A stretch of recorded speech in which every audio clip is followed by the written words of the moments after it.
Welcome. Front Porch. WBOK 1230 AM. What New Orleans is talking about. All day long. I'm your host, Graylin Brian. Thanks. And I'm your host, Kimber White Dupree. Good morning, y'all. Brother Jared, Brother Nyron on the other side of the glass, bringing it to you first thing this morning on this Trivia Tuesday, this 27th day of August 2024, beginning the day's broadcast from the historic campus of Xavier University from our studios right here at the foot of the overpass on South Norman C. Francis Parkway. www.wbok1230.com is the address. If you want to stop on by, you know you're welcome. Grab yourself a comfortable chair, a mug or a tumbler of your favorite Frosty steaming adult beverage. Mind your manners. Say good morning. Holler at your people. Kick it with us for the next 3 hours as we continue to examine this world through a 504 focused scope. And of course, the number one top-ranking way we love to hear from each and every one of you is the WBOK 1230 AM talk line. 504-582-9422 is the number. Holler at your people. Let us know what's going on Tuesday. What's up, Kimba? Good morning. It's Tuesday. It's Trivia Tuesday. Trivia Tuesday. For those of you who enjoy the weekly events and weekly games that tend to happen on the front porch, we are here loud, live, and in color, and present and on time. So, Okay. yeah. Today. Well, All we get is today. you know, that Yesterday gone and tomorrow ain't it's not here Amen. yet. So, yeah, it is Trivia Tuesday. I am excited to continue our broadcast on not only Facebook, but also on, as you say, the YouTube. the YouTube. Yes, so we are on both platforms. And for those of you who want to engage with us, we read comments on both platforms. And you're always welcome to call us as well, 504-582-9422. How are you? I'm good. I'm good. Yeah, man. Mm. Good mood, good day, good life. Everything is lovely, lovely, lovely. Okay. A lovely day, like Bill Withers says that you should have. I agree with Bill. Mhm. Still Bill, who is our own Bob Dylan, I think. Black people. You know how white people got Bob Dylan. I like Bob Dylan. Don't get me wrong, but Bob Dylan maintains a certain strata Mm-hmm. in Folksy. folksy, real, and he's an icon, and I think that for us and American musicians, Dylan is a great musician, Mm-hmm. but for us specifically, I think it would be Bill Withers. Yeah. Still. That view of life versus looking at the now, Mhm. just like looking at things on average, grandma's hands, Mhm. and analyzing the wealth of that, and many other, Mhm. many other. And has stayed away. Has stayed away, finished. I'm like, I did that, finished, I'm out. And he's still doing his thing, still around, Mm-hmm. And talks about the industry nowadays and what's going on with it. But shouts out to Bill, man. He did it. What was he doing? No, that was he was in Northern California. He might have been a mechanic. Was he working on airplanes or something? Something like that Bill was doing, man. When he got discovered. Well, yeah, he started singing, man, and the story that he talked about is a very interesting American story. That's why I see he was a dude that was working, Mm-hmm. and Bill sounds like Bill, nobody else, but he not trying to sound like nobody, and he doesn't have that, he doesn't have a falsetto. He doesn't, he just sing Okay. and tell a story, and make it true. Grandma's hands, the one you just named, is across the board. Mm-hmm. Well, it was at one time because now grandma be in the club. So You not wrong though. I know. You are not wrong. My children have one of the few sets of grandparents that were like above 60 when they were born. Yes, grandmothers are in Oh, yeah. their 30s and 40s. You're correct. Absolutely. You're not Absolutely. wrong It's about that. it's a little bit different. Ain't no Because sunshine, but like getting back to the music with Bill Withers, like ain't no sunshine. uh There's another one. lovely day. Lovely day. But like taking the view from an observation perspective versus getting into the minutia and complaining about what's going on. It's observatory and reflective rather than um I don't want to call it whining, but for lack of a better word, yeah, whining. Okay. Yeah. Yeah. Hmm. Well, see, Bill, you don't get that from Bill. Just like even though Dylan's songs, you don't hear him as a whine, even though No. his voice is a little different. Hmm. But the depth, I guess, of the lyric and soul that's involved in it makes it simple stuff deep. Hmm. It Hmm. makes simple stuff deep. Reflective, like Yeah. when Yeah. you take a closer look at the things that people tend to gloss over in the hustle and bustle. So their music specifically looks at the simplicity of things. Still Hmm. a reality, but um, not. I mean, taking a broad view and appreciation of what's going on at the time. Yeah. Yeah. Yeah. Grandma's hands, ain't no sunshine, and lovely day. Hmm. You And lean know, on Bill. me. How did I I forget mean, lean on me? it's so many As different. well, no, those just those. That's what I was just trying to think. Hmm. Those four songs. Now, Bill's got a He's got a couple of catalog. them, but yeah, he's got a Hmm. catalog. He doesn't have a lot of albums Mm-mm. because he stopped making music quite some time ago by Hmm. choice. Hmm. By choice. But those songs are forever. That's like Three Little Birds. Yo, yeah, still relevant, still Still applicable, relevant, still and timeless. timeless. And Hmm. those four, and from one guy who didn't, I guess, aspire to be a singer, is just incredible to me. It just shows you that when your destiny finds you, there's nothing that can stop you, man. Hmm. There's nothing that can stop you. But still has a great life. He is still with us. Hmm. Bill is, and by choice, eschews all of the trappings of the industry because he is, of course, iconic and respected and revered among musicians, Hmm. not just us, Right. us lowly fans. Hmm. Us lowly fans, but no, he is revered by other musicians, which is such a beautiful thing. And all of the awards and all of that stuff, they invite him. He doesn't go. He doesn't go. Jeff sent me a great article about Bill Withers, man. I think I still got it, But but he'll like if when see if people I can go post it. searching for him, he'll do an interview every blue moon. You'll That was the hear one that I from got. him. Yeah, Yeah, every and he blue doesn't do moon it often. you'll hear from him. Yeah. Um, And they asked him, he yeah, talked about that it's in the not that interview. I It's not don't like get they don't asked, want to but know. I'm not really that interested. But his life was an interesting one. Still is, yeah. He was from Slab Fork, West Virginia. Coleman, have you ever been to Slab Fork, West Virginia? I have never, ever, ever heard of. Slab Fork? No, Oh, yeah. That's no. right down the street from Flat Spoon. That's that sounds like a restaurant you go to, Slab Fork. Slab Fork, West Virginia. Wheeling, West Virginia. It's probably somewhere there. You're Wheeling. That is, but that's where the cat's from. Bill Hmm. Withers. And he is a veteran of the United States Navy. Hmm. And he relocated to Los Angeles in 1967 to start a music career.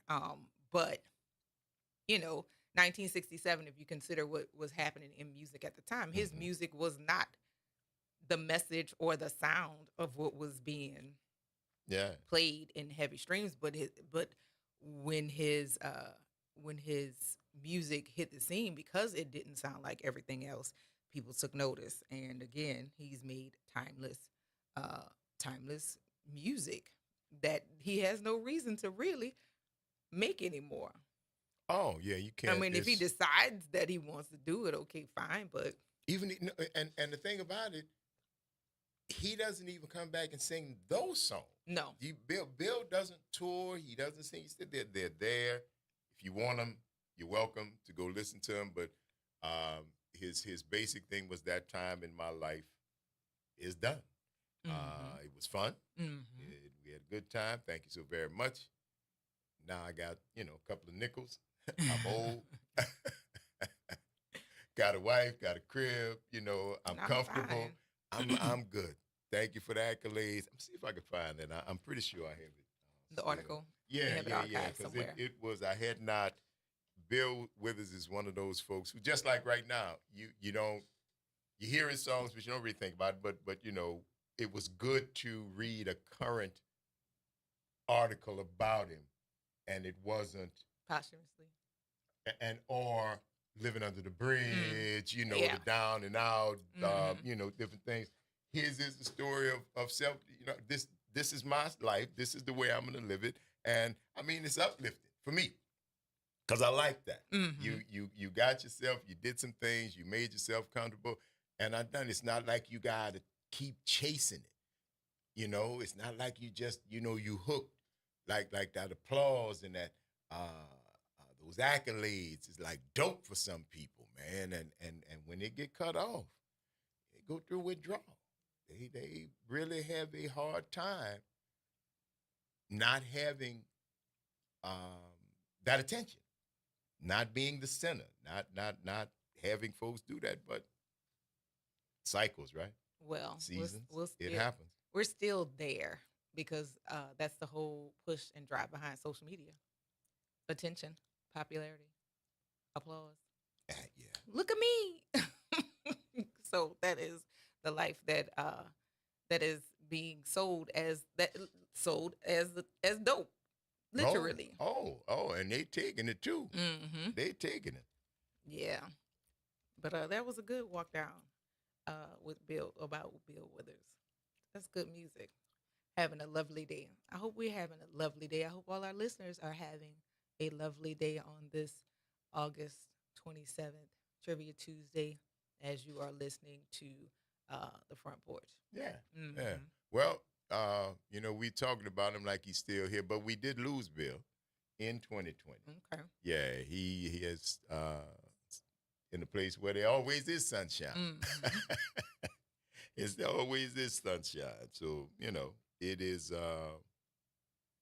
it's still, when you talk about him, they never go. Well, his song and his voice has been immortalized. As forever, ever. Yeah, and we like it like that. We do. We love like it like that. We love it. Because, again, for me, he is our Dylan, and will always be. He's the voice of a whole generation, and still, when you play it today, there are still a few kids who understand Grandma's hand. There's still a few kids, thank God, that understand what he meant by that song. They're not all gone. No, they're still grandmothers. They're still grandmothers. Like that. I mean, there's grandmothers. Yeah. There's grandmothers. Yeah. But these grandmothers was different. And I'm saying that there are not a lot of them, but they're still here. Yeah, they are for sure. They are still here. It's the Front Porch, y'all. WBOK 1230 AM, what New Orleans is talking about. All day long. Stick and stay, yo. Don't go nowhere. We got to take a quick break, and we sound great because I got a new microphone cover. See you on the other side of the break.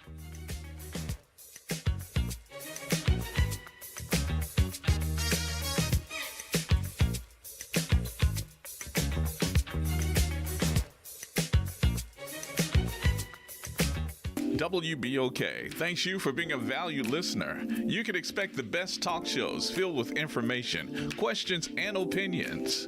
We do ask that if you'd like to make a comment, feel free to do so. But please keep your telephone comments to once a day, please. And be mindful to other listeners who'd like to get their comments heard as well. If you're a new listener, we invite you to participate in our on-air and online conversations and let the world know that you listen to WBOK 1230 AM. Every day, the RTA gets thousands of New Orleanians where they need to be. Whether you're headed downtown, the Ninth Ward, or Algiers, our buses, ferries, and iconic streetcars are going your way. Rolling with the RTA is a smart way to help you save money and the environment. Download the La Pass app today to plan your ride, get real-time arrival information, or make mobile payments. Because the RTA is how New Orleans rolls. New Orleans, this is Jamar McNeely, Chief Executive Officer of Spinola Charter Schools. I'm excited to invite you to an incredible event you don't want to miss. The NOLA Love, Inspiration, Advocacy Rally featuring legendary Bishop T.D. Jakes. Join us on September 6th at 10 a.m. at Xavier's Convocation Center as we come together to uplift our community, inspire change, and advocate for the future of our youth. This is your chance to be a part of something truly powerful. RSVP now at inspirenolaschools.org. We'll see you there. Join us Thursday morning, May 23rd at 8:20 a.m. United Healthcare goes live on the Good Morning Show. Tune in to hear United Health's Dr. Morrell talk about Mental Health Awareness Month and important health tips. That's Thursday morning, May 23rd at 8:20 a.m. on the Good Morning Show. The New Orleans Jazz and Heritage Foundation is the nonprofit organization that owns the New Orleans Jazz and Heritage Festival presented by Shell. With the funds generated from Jazz Fest, the foundation invests in Louisiana communities through economic development, cultural enrichment, and free educational programs.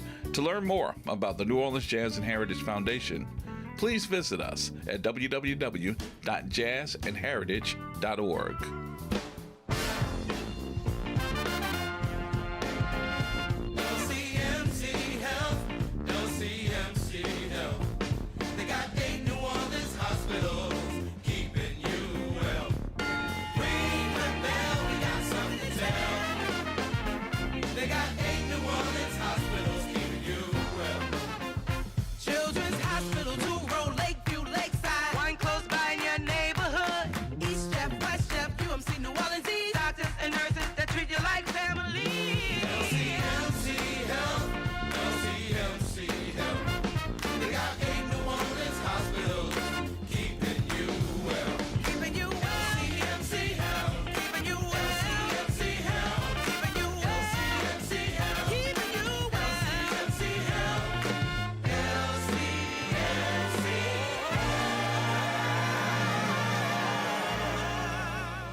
Making a difference in the community. WBOK 1230 AM. You're on the front porch with WBOK 1230 AM.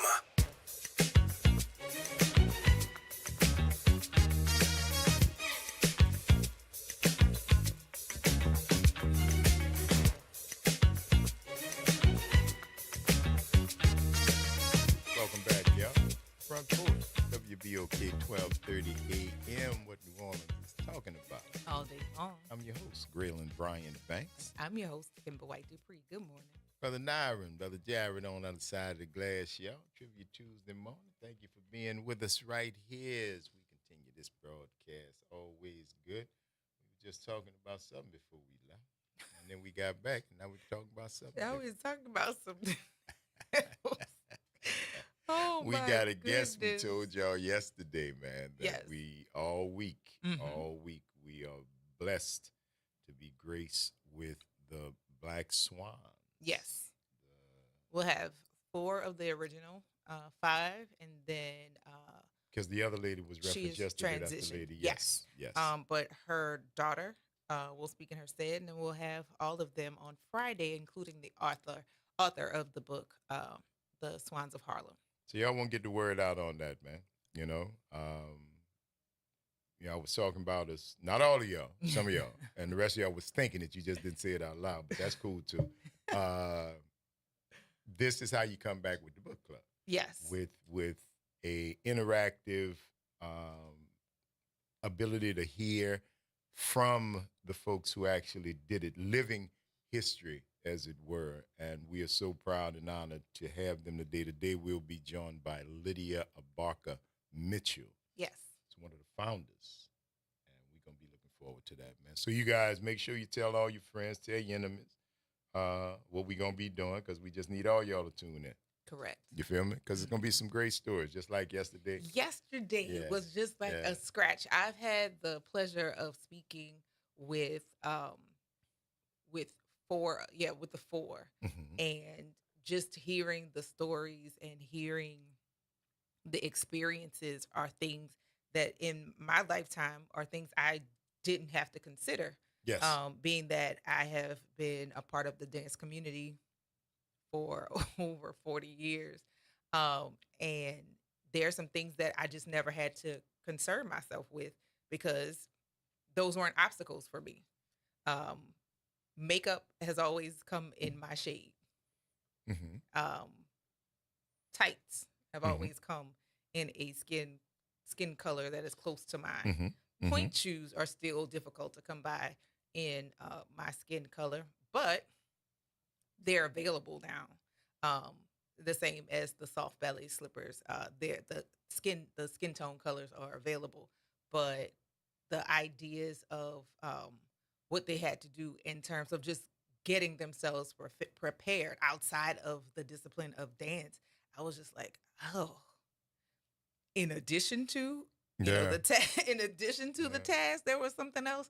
So Life. yeah, At that time. at that time. That time, and in a lot of ways, still up to today, which is something she alluded to yesterday. It's going to be interesting to see how far we have come and how far we still have to go along those lines on so many different fronts and so And many the different selection arenas. process by which you can choose dance as a career, um, the spots that are available, how many people that look like me that are competing for the spots, and um, the criteria by which the selections are made.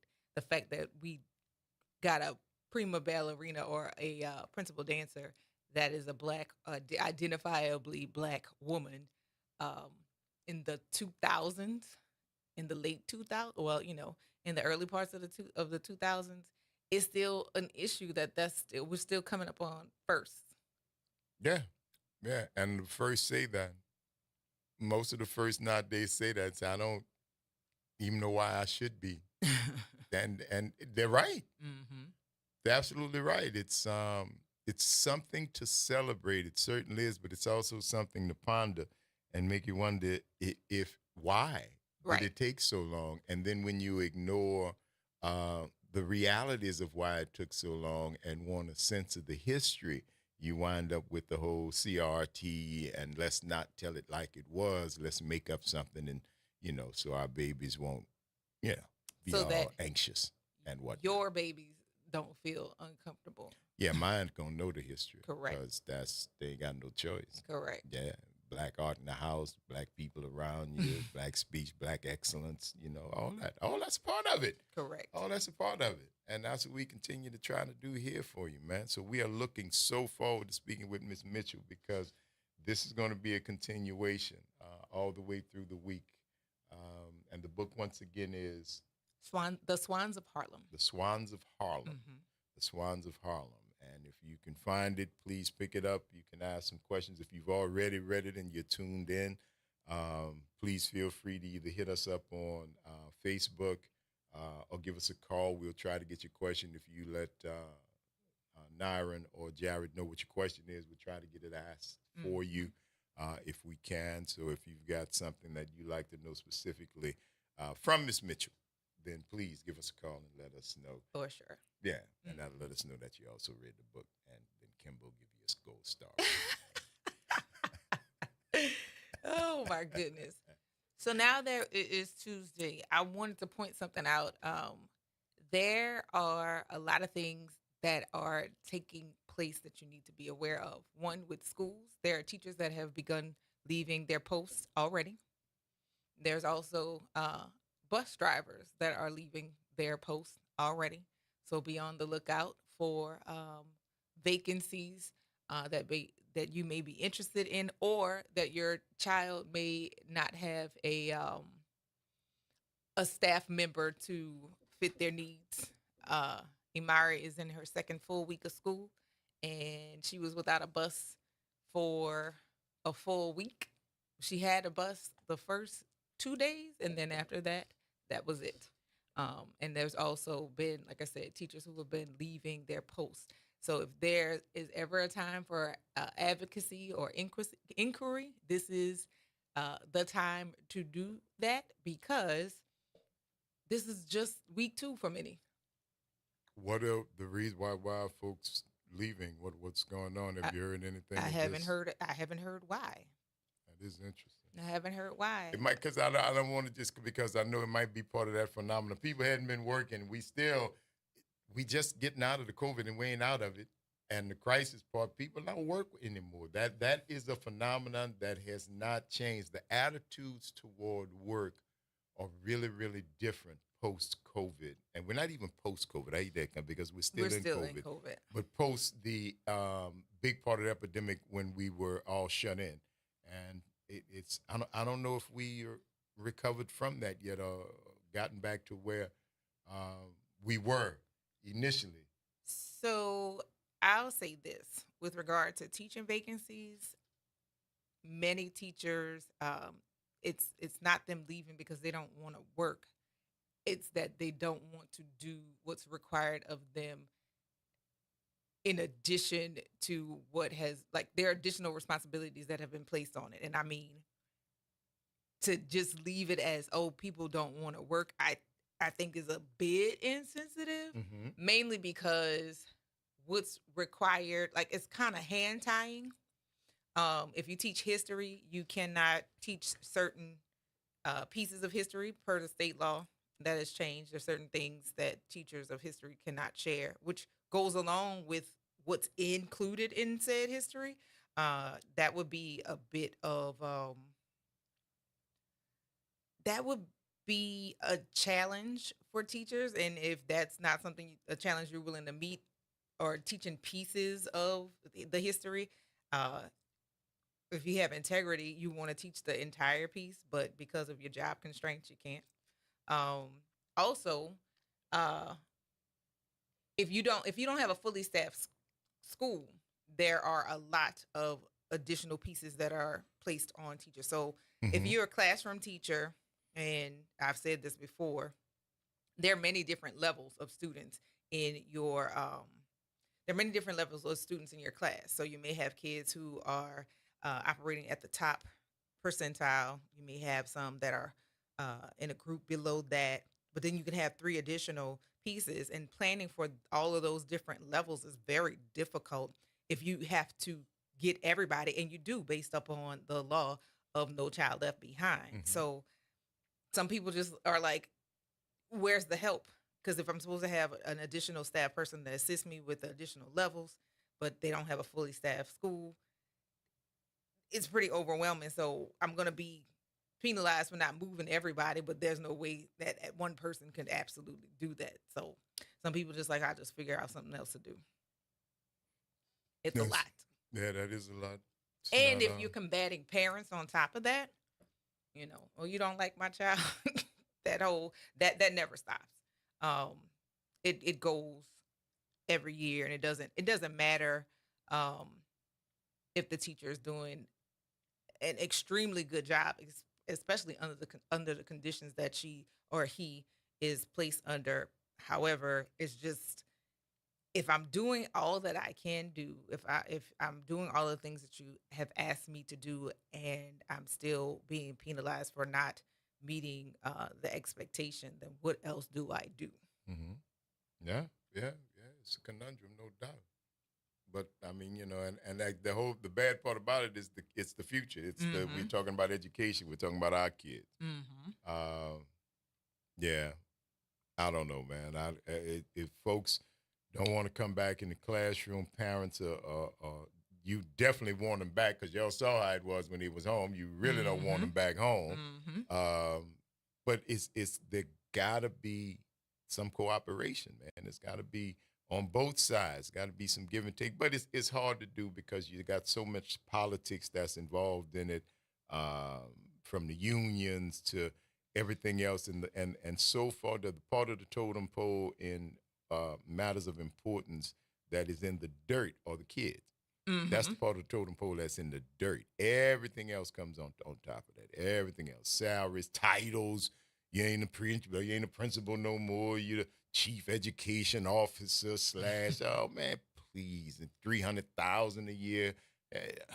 But anyway, we're gonna work it out. It's all like, when we need people to get involved, With public education, man. That's Right. your future. Now, if you just go, trust me when I tell you, you want to get involved whether your children are there or not. If you are blessed to be able to send your kids to a private, parochial, or another type of school, Oh, there are vacancies there too. well, no, but if you're less worried. But what I'm saying is, those kids are your future. Those kids are your children's future. That's going to be their neighbors. That's going to be the people they grew up with. That's going to be, so if you're setting up boundaries early, what does it say for them if you are, by your actions, separating them between us and them? They are, what are you doing? What are you doing? And we had enough of that. So you continuing the conditioning of your child that you've been conditioned to? Do you see it? When I talk about conditioning, inadvertently, accidentally, on purpose, you do the same thing. You have to look at your processes and You determine gotta. whether If you or wanna not get it's better, still whether or not it's still serving If you want to get better, that's all. I always want to get better because I know that's the only goal is to get better. At what? Getting better. At life. Doing it better than you did it before. Doing it different.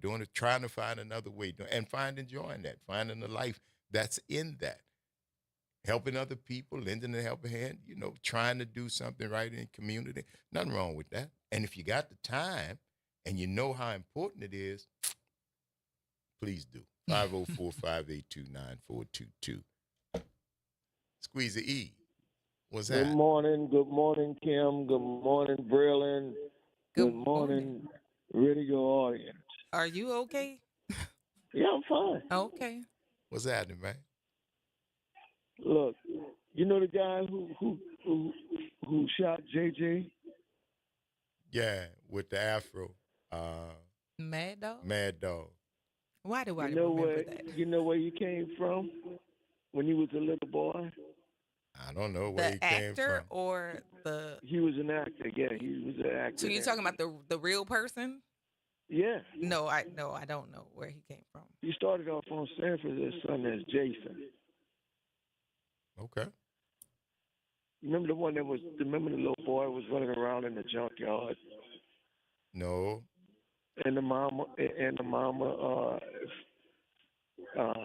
Fred met the mama and Lamont, and the police came over and he started hiding in the yard. No. That was a little boy, yeah.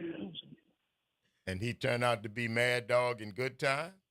Yeah, he turned out to be Mad Dog in Good Times. Yes, indeed, man. All right. Left Los Angeles and went to Chicago. Yep. Now, is he okay? The cat, you know his name, the actor? No, I don't know his name. Oh, all right.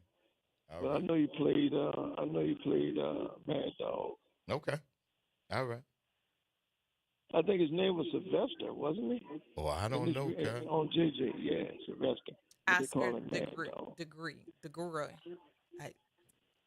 who? Dog is name Oscar Degree. DE capital GRUY. Yes. Oscar Degree is his name. Oscar Degree. Yeah. Okay. I think I'm pronouncing it correctly because it looks French. You might be, because I don't know his real name. I know it ain't Deguy.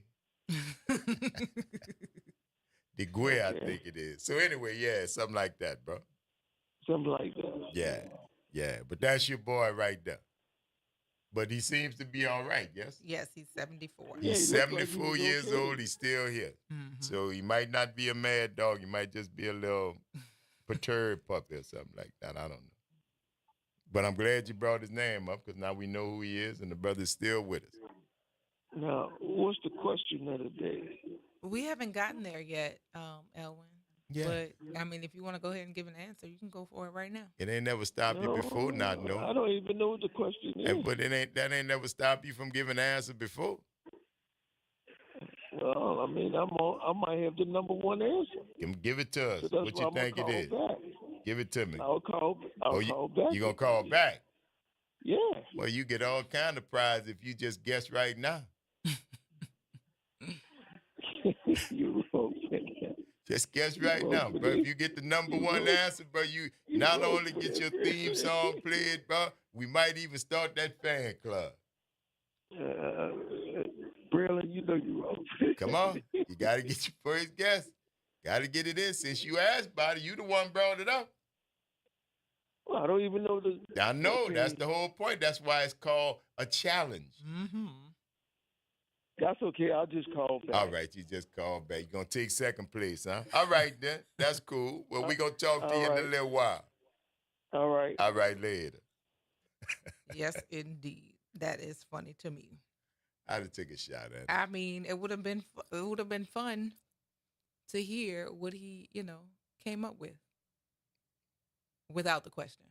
Yeah. Yeah. Without the question. That would be it. Adventurous. Sandra says, sad all the way around. My daughter is a teacher at the high school level in Atlanta. She says she is just waiting for November. She said it's harder to work with the adults who don't want to do their job. She's taking on many hats, test coordinator, etc. That's so in and of itself, being an educator, you don't just do the job that you applied for. Do everything. You don't just do that job that you apply for. And in the job is a lot, Just by the nature of the job. Yes. So lesson planning, but then also counseling, also janitor, nurse, what else? A lot of times you have to be the interventionist, social worker, cafeteria lady. Sometimes. I mean, there's so many different pieces of it, and all of it is not the issue of adults not wanting to do their jobs. Sometimes it's just not anybody there to do the job that's there. But then egos, it's always the adults have always been the issue or my issue with working in the school. That's It's never been the children. I mean, the children do things that may shock you or make you laugh or like, you must not know better, but that's my opportunity to show you something different. But it's the adults that tend to make the job harder. Grown folks is a little different. Mm-hmm. Yeah, adults tend to make the job a lot Yes, harder. they do. Because they be people and more so than the children be people. Mm-hmm. Children be children, which is expected. You understand that. Mm-hmm. You understand that. But you grown folks, that makes it a little more difficult because that's willful. Yeah. That's willfully ignorant. Sometimes. When you could do better. Sometimes. Because sometimes you'll get people that are over the age of 18 but still are not aware. Like there's some yeah. And sometimes the assumption the assumption is that everybody knows certain soft skills pieces of it, and everybody doesn't have access to that. With the school curriculum, all the kids get the exposure to top, and in my opinion, they get exposed to a higher level of curriculum, but there are pieces that they don't always get access to, which makes a difference in social entry. So if your parents didn't tell you things about etiquette, okay, elbows on the table used to be a thing that was ill-mannered. If your parents ate with their elbows on the table, or that was a common thing in your house, if you went to a business dinner or you went to a dinner with a select group of people, you wouldn't know to do it. And if someone did not see value in you to tell you, or they saw you as competition and wouldn't tell you, then that would set you at a disadvantage. But the assumption of the people who made the selection was that everybody knows this if they have the other criteria that's met. So it's so many different factors that go into why things and systems aren't working the way they should. But education has been pretty incomplete for a while, and until people step into the places to say, well, this is incorrect and this needs to be addressed without the leaders being offended because they've been corrected, we're never going to get any forward movement with that. It's the Front Porch, y'all. WBOK 1230 AM, what New Orleans is talking about. All day long. Don't go nowhere, y'all. Got to take this quick break, but we're going to see you on the other side of it.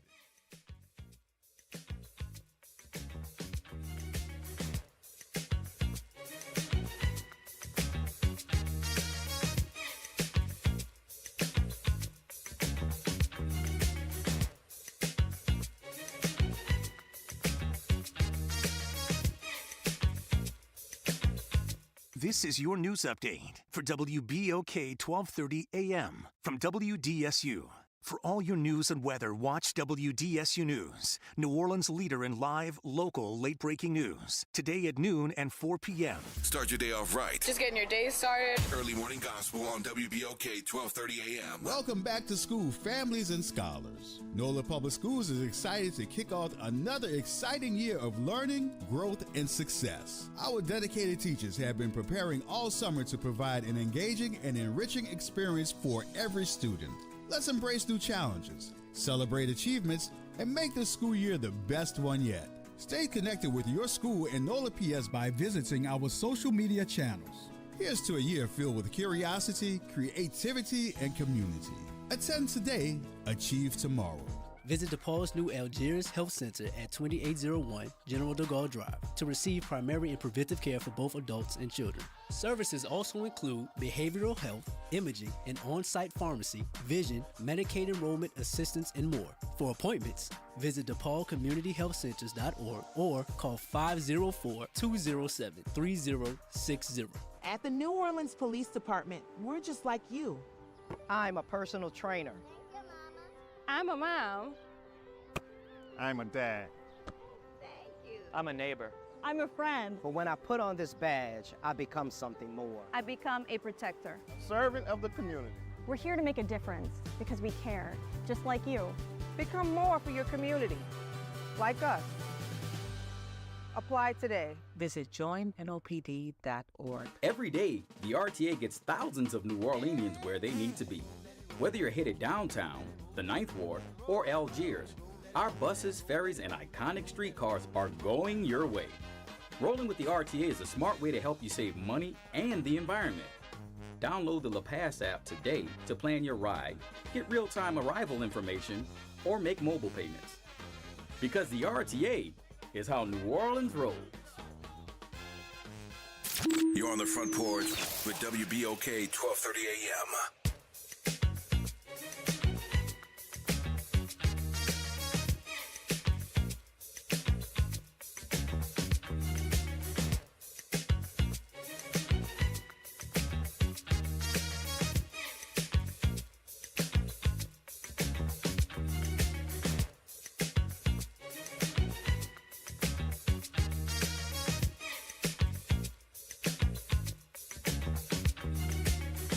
Welcome back, y'all. It's the Front Porch, WBOK 1230 AM. What New Orleans is talking about. All day long. I'm your host, Graylin Bryant Banks. And I'm your host, Kimber White Dupree. Good morning. Brother Jared, Brother Nyron on the other side of the glass, y'all. Trivia Tuesday right here on the Front Porch. We're going to get to it. We're talking about a few things that's going on in the world right up and through here. No justice at all for Breonna Taylor and her family. So it was her boyfriend's fault, not the police. Yeah, that she got murdered. By police. By police, but it was the boyfriend's fault. Who didn't shoot her? Her life was ended by the bullets from the law enforcement officers. And recently they have decided that the charges against the other two officers who were there were thrown out. So I think that brings the number up to 0 of the people who are responsible officially for the death of Breonna Taylor. One more. Long list of names. Very long list of names. Too long. But here we go. One more, another. Rest in power, Breonna. Good vibes and warm thoughts to her family, to her friends who continue to seek justice and hopefully get some peace on the loss of their child, on the loss of their friend, on the loss of their companion or loved one.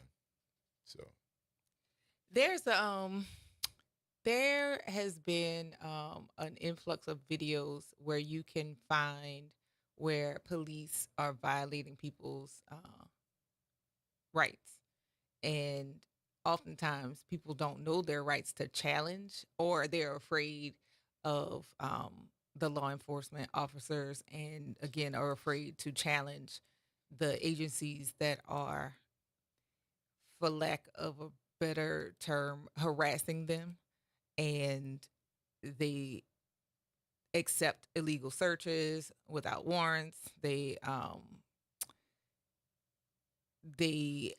have their rights violated, like for people who are recording in public places, and being told that they can't record in public places. And it's like, if it's a public building or you're in a public place, you can.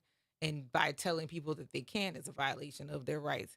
But most people don't know their rights to challenge, and or they feel intimidated by the law enforcement agencies that are, well, if you don't give me your ID, you'll be arrested. But because I don't want to give you my ID, that is not a crime unless I'm suspected of committing a crime.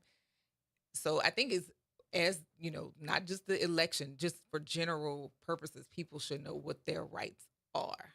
And I don't think enough people are aware of what their rights are. Oh yeah, definitely. It's a thin road to travel, because you don't want to. It can escalate very quickly. Mm-hmm.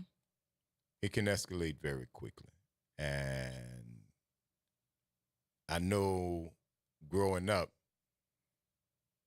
the challenge was met with resistance. But we didn't stop challenging, because that's the house I came up with. Yeah, that's, you just can't. Yeah, it's unfair, but you can't stop fighting just because it's unfair. So that's how I teach mine. And respect yourself first, but it's never going to be that easy to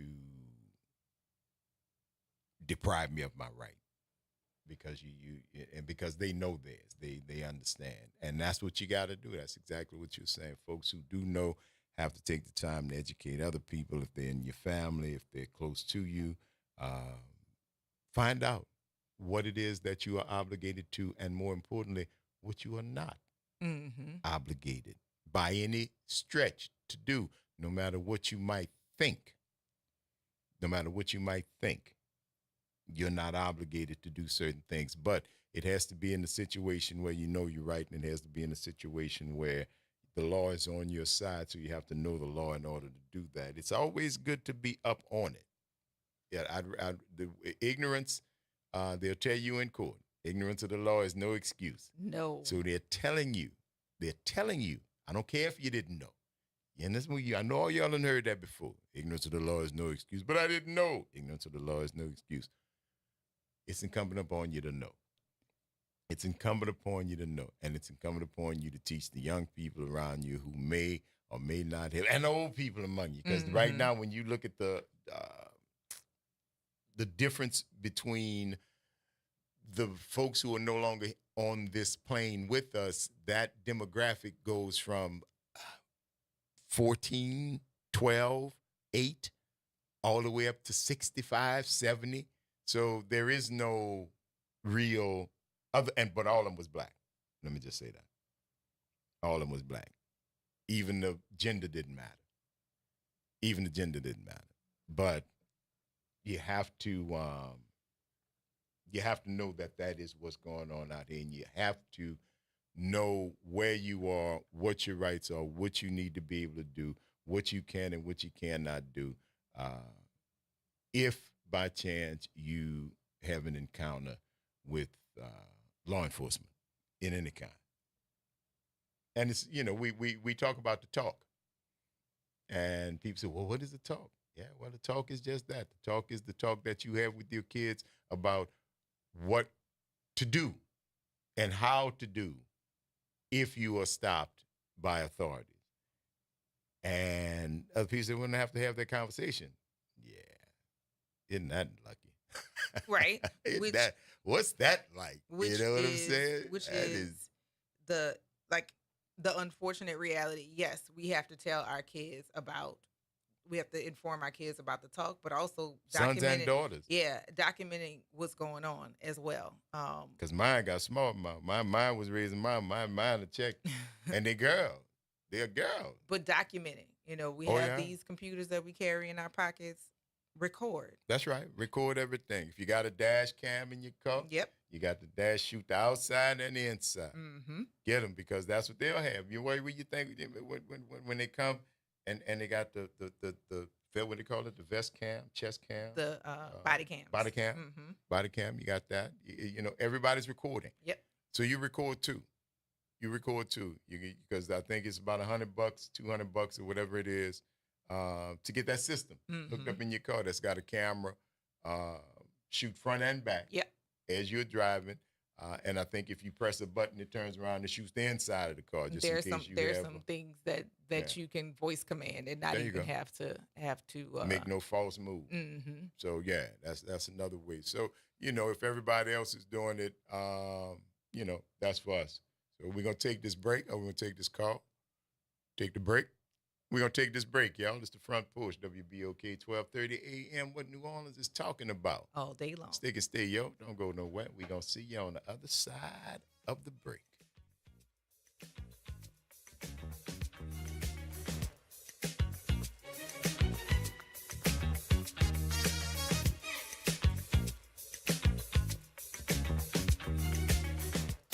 From the campus of Xavier University.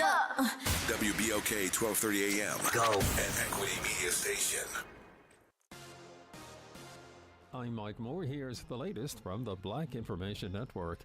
President Biden is calling the Russian attack on Ukraine's power grid Monday outrageous. Russia fired hundreds of drones and missiles at the country, leading to multiple deaths.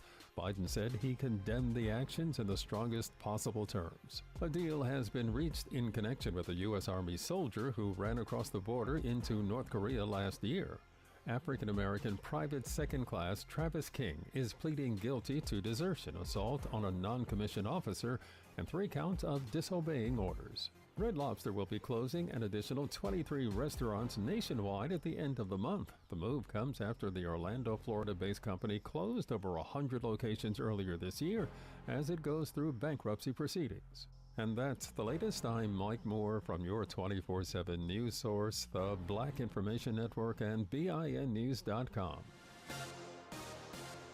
This news report is brought to you by New Schools for New Orleans. New Schools for New Orleans wants to welcome all of our teachers, school leaders, students, and families back for the 24-25 school year. In addition, we want to send a big shout out to our education community for all of their hard work this past school year. Orleans Parish improved students' learning mastery plus by 2 percentage points since last school year. Also, New Orleans Public Schools grew 3 percentage points in the areas of English language arts and math in all grade levels. Let's continue to make more academic gains this school year.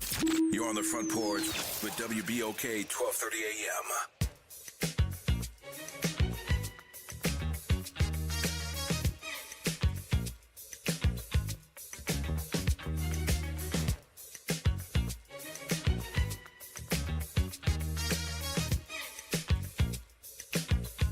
Welcome back, y'all. It's the Front Porch, WBOK 1230 AM, what New Orleans is talking about. All day long. I'm your host, Graylin Bryant Banks. And I'm your host, Kimber White Dupree. Good morning. Brother Jared, Brother Nyron on the other side of the glass, y'all, right here on this Trivia Tuesday. Thank y'all for sticking with us, rolling with us as we go into this second hour of today's episode of The Front Porch, continuing our broadcast from the idyllic campus of Xavier University from our studios right here at the foot of the overpass on South Norman C. Francis Parkway.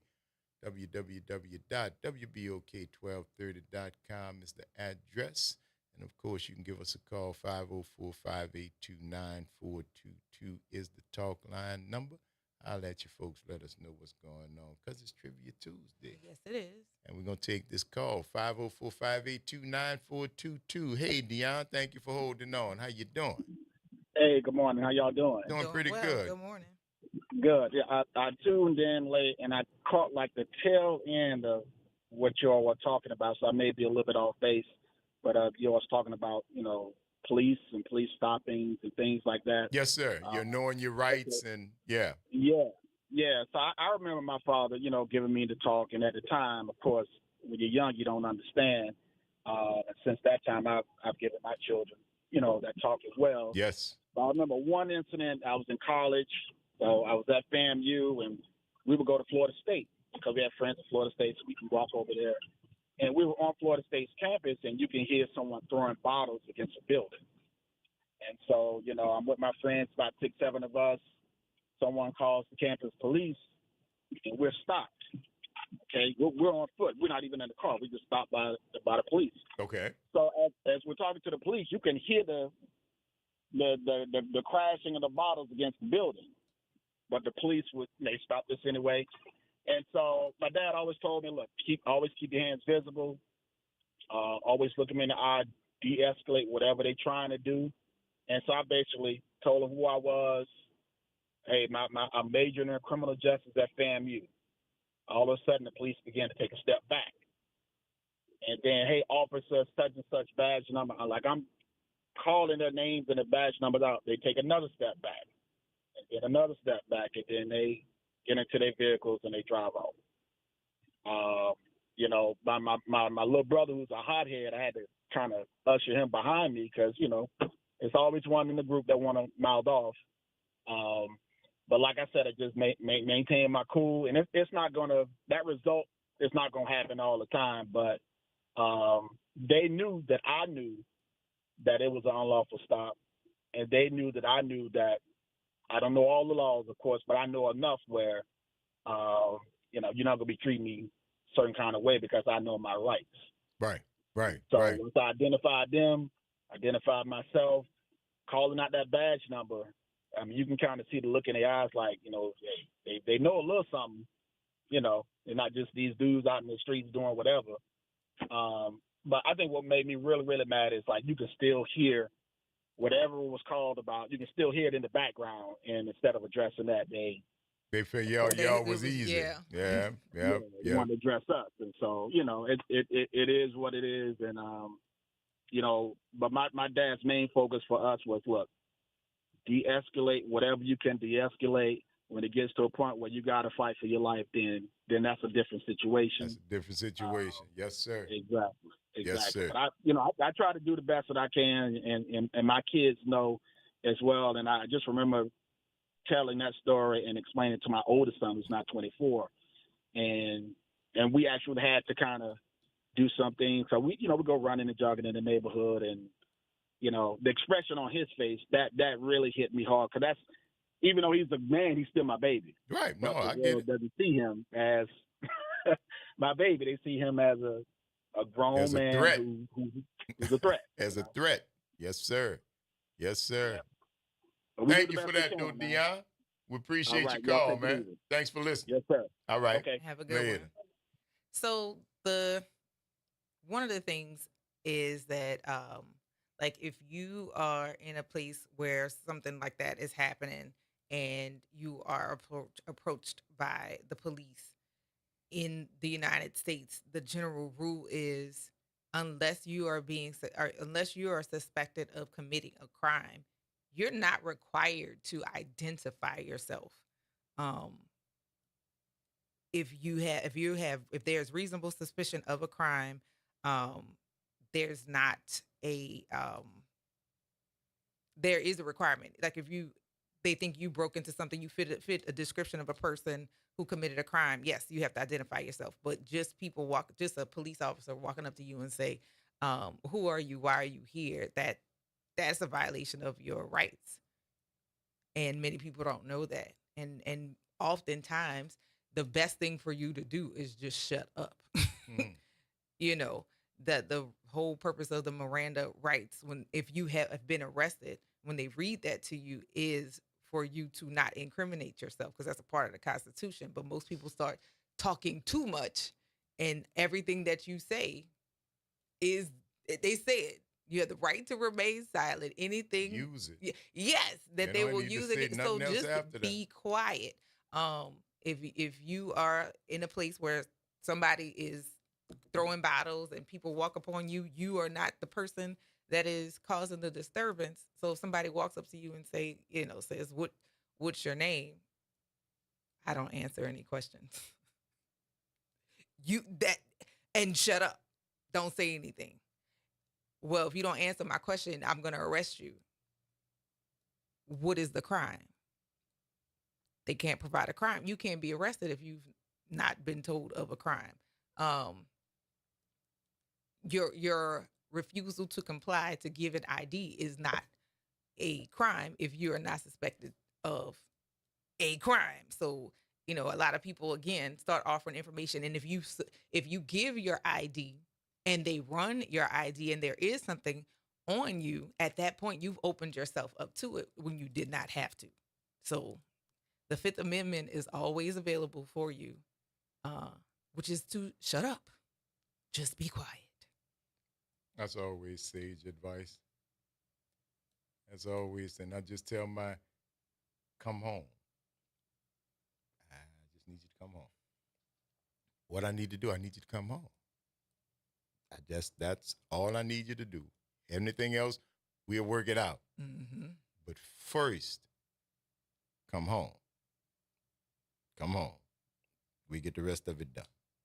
Because in the courtroom, you can say all you want to say and need to say, as long as it won't cause you to be right. Yeah, come home. As long as it won't be something that'll get you held in contempt of court. But oftentimes people share too much information that ends up getting them in trouble. Yeah, that's because see the street court, the people's court, where the officers are, is a whole different arena than the courthouse. So oftentimes you've seen where on the street there's judge, jury, and executioner on the street. You don't get a chance to go to the courthouse. So that's why I tell them I need you home. Tell me, just first get home, and then tell me what happened. We'll go from there.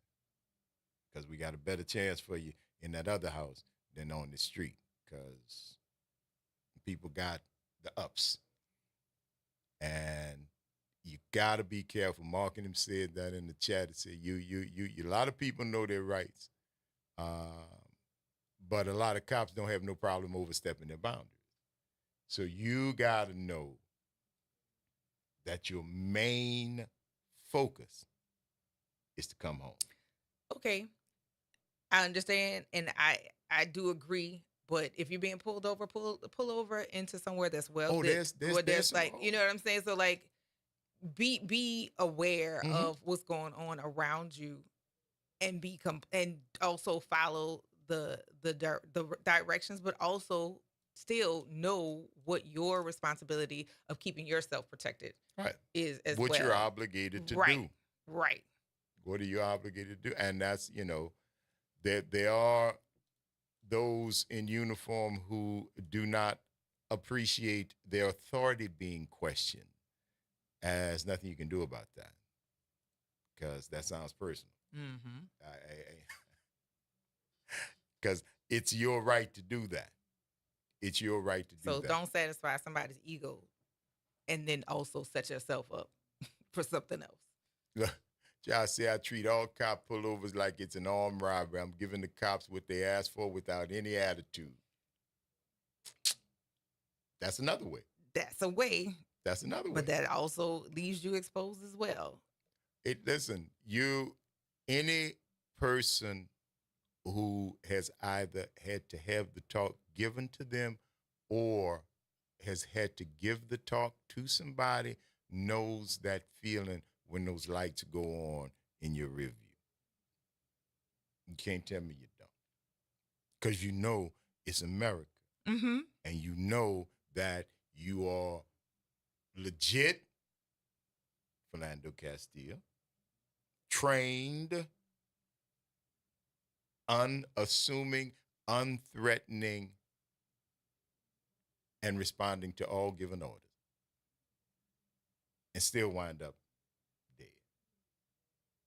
So anybody who knows that feeling that I don't know what these lights are going to be next, because that's what it is. It's uncertainty. It's unknowing because you haven't done anything. Or if you did do something, if you were speeding, if you didn't have a seatbelt on, whatever, you still know a different type of dread when those lights go on because you just don't know what's going to happen. In New Orleans, in Jefferson Parish, Mississippi, Alabama, Washington State, Washington, D.C., Seattle, name a place. Name a place. It could happen because you don't know who is on the other side of them lights. That's why it's necessary for the talk. That's why it's necessary to try and instill in them, get home. Get home. We work out the rest of it. I just need you to get home. That's the key.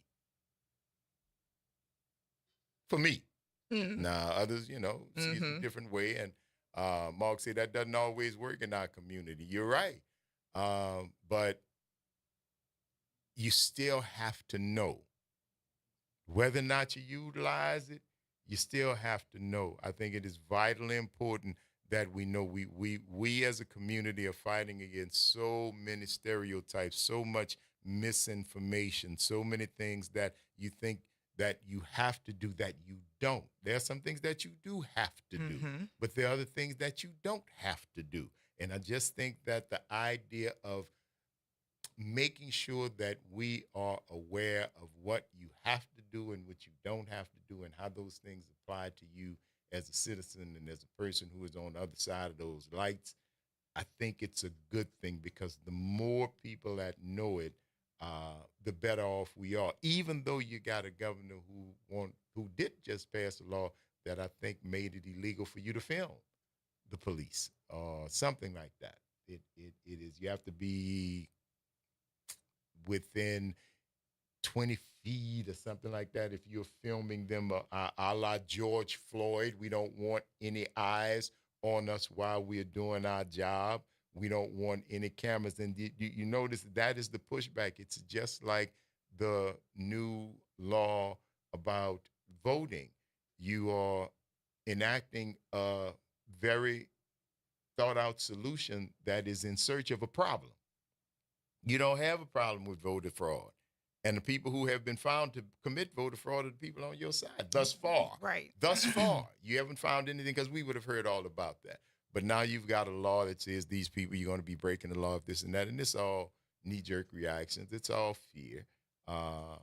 fear-based, just like this new law that says that you cannot look at the police. You cannot film the police. Why? What are they doing that, they can't be filmed? Especially when they have the ability to turn off their own ability to film themselves. Body cams. You can turn them off, right? Well, now you're making sure that the public has to also turn off their cameras in the midst of watching. All is a backlash as a result of, I think, George Floyd, because that's how that boy wound up in the penitentiary, because of the bystanders and the cameras as they watched him as he murdered George Floyd. So they say, well, let's not do anything about cops murdering people. Let's make sure that people can't tape them anymore. That's the mentality. Let's pass a law that says taping police officers is not good. It's illegal now because the one time they taped them, it didn't turn out that good. So, okay. So it's 25 feet away, and they're having a problem with being able to enforce this particular law that you're talking about, recording. You can record police, but it said that you're supposed to be 25 feet away. However, the issue is if 25 feet away is on your personal property, they can't keep you from recording your personal property. So they still haven't figured out a way to enforce that, because it's, according to the Supreme Court and according to the Constitution, it is a right of people and of anyone to record and document what is going on. So It's a First Amendment violation. But they know that. Yeah. They know that. Jeff Landry used to be the Attorney General. He knows that. But it doesn't matter. You've got to, just like the law with anybody could carry a gun. He knows that doesn't make any sense from a law enforcement standpoint. But again, he's got to pander to the people who put him in office. Correct. And this is the weird thing about it all. No person shall knowingly or intentionally approach within 25 feet of a peace officer who is engaged. So again, how do you enforce knowingly? And how do you gauge? Are you carrying a yardstick with you to? No, you got to be carrying a intention stick. I mean, like it's not a yardstick. Yeah. You got to carry an intention stick. What is your intent? Yeah. How are you, man? It's because it's nonsensical because the law is in result of nothing that had happened that was wrong. Mm-hmm. You see what I'm saying? Just like other states that are saying that, or they're trying to create another law that if you are not a citizen, that you cannot vote. But if you're not a citizen, you can't vote anyway. So what? But again, see, it's just it is because it's placating, and it gives people an opportunity to say, "Look what I did. Look what I did." And what you did was nothing. Look at what you did. You also look like you ate crayons too. But Yeah, I mean, what you did was nothing. Good job. Good job. That is just dumb. What you did was nothing. And okay, congratulations. Participation trophy? Mm-hmm. Maybe. You get one and you get one. 504-582-9422. What's good, Josh? Morning, good people. How you doing, baby? How y'all doing? All right. I'm good. I think we all could agree that I don't have a problem with cops killing the right people, like that dude who burned them babies in that house. Okay. I promise you I would not protest that. All right. Okay. I promise you. Like, when it's obvious, clear cut, this person's a nuisance in the black community, hey, man, listen, if every one of y'all want to go rogue, I'm going to turn my eye like it never happened. I got you. Clear cut. But they always doing it to the wrong people, the least dangerous people. Hey. Law-abiding citizens. They do it to those people, and that's why it'd be a problem. And I truly believe when the police unjustly kill someone, I think that person should go after the police retirement fund. Oh, I agree. I agree. If you want to stop this, you got to hit them in the pocket. It's that qualified immunity that stops. If you hold municipalities and cities or if the state's responsible financially, if you can break people, then you see it stop. Then, but until that happens, you're not going to see it stop. You're not going to see it stop. But no. you go get that retirement fund. That's right. I'm going to be the next police. Hey, bro, if you make me lose my 401k, I'm going to do with you myself. Hey. Don't touch another dude out here. Let him bring him in. But they don't get any punishment. And then this old orange faced dude won't give them immunity. Qualified immunity across the board. Just listen, if you do it, you do it. Don't ask no questions. Don't worry about it. And I mean, this is the same guy who, when he saw the people at his rallies, knock him out, punch him in the head, do this, do that. It's none of that is surprising. He holds folks down and tear gas them like he was bull. With the guy from Alabama named the governor from Alabama. That was hosing. You talking about civil rights? Yeah, he got shot. George Wallace. Yes, the Alabama governor and the mayor of Birmingham, of Montgomery. He did that to those protesters. Then he came out and held the Bible upside down. Hey, bro. Welcome to America in 2020. That was 2023. He served when he turned the Bible upside down. The cross was upside down, too. He's letting you know which master he serves. Hey, bro, you got to watch. We got to take a break, Josh.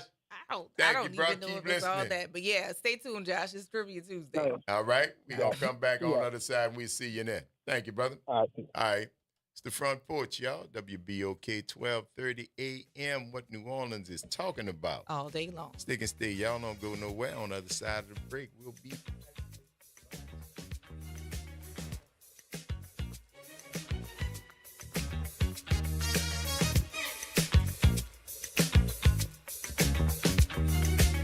Late nights are made for chillin', and you can do just that every Sunday night at 10 p.m. as DJ Wick brings you The Love Zone It's the perfect way to top off your weekend with your favorite old and new school ballads. So sit back, relax, and let DJ Wick take you to the on WBOK 1230 AM and on the World Wide Web at WBOK1230.com. Good morning and happy Tuesday. I'm Morgan Lentis with WDSU News, and here's a look at today's headlines.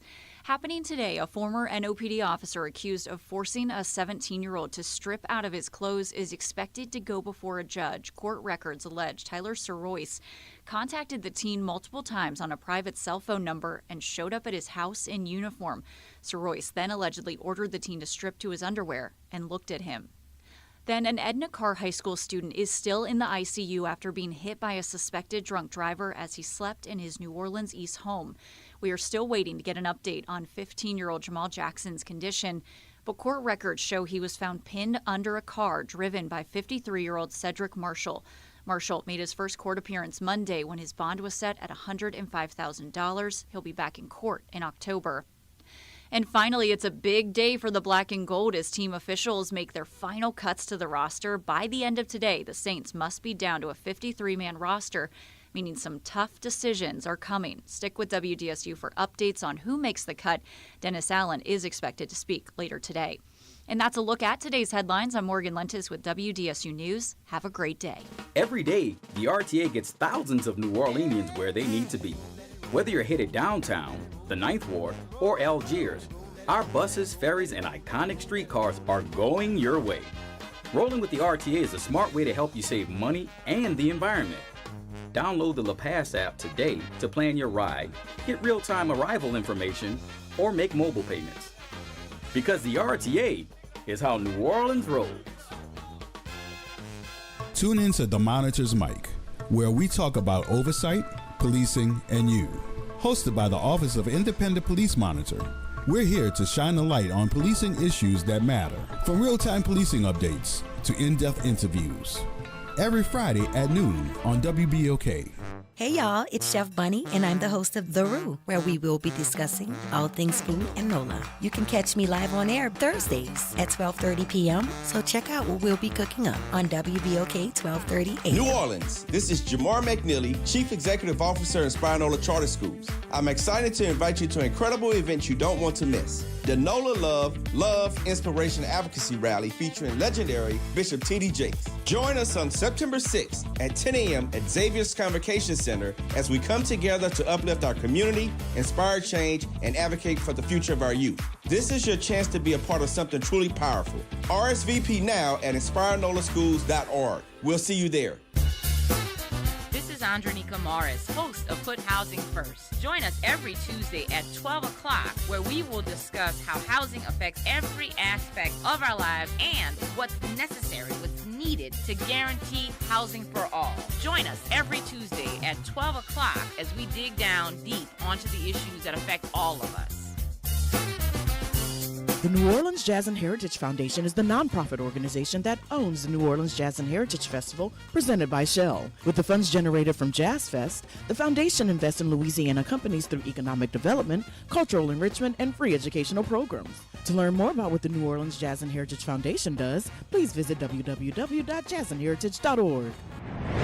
Making a difference in the community. WBOK 1230 AM.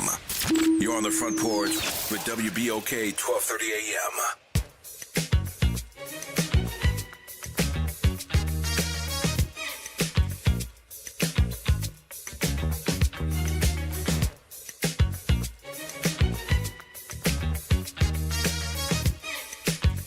Welcome back, y'all. It's the Front Porch, WBOK 1230 AM. What New Orleans is talking about. All day long. I'm your host, Graylin Bryant Banks. And I'm your host, Kimber White Dupree. Good morning. For the Jared, for the Nyron on the other side of the glass, y'all right here on this Trivia Tuesday. What's going on with you? Thank y'all for being here with us as we continue our show right here on the Front Porch. 504-582-9422 is the number. Good morning, Lee. How you doing? Good morning, ladies and gentlemen. Good morning. Y'all really sound chipper this morning. Thank you very much. I just wanted to make a statement that the gentleman who was on before me, he was talking about Bull Connor.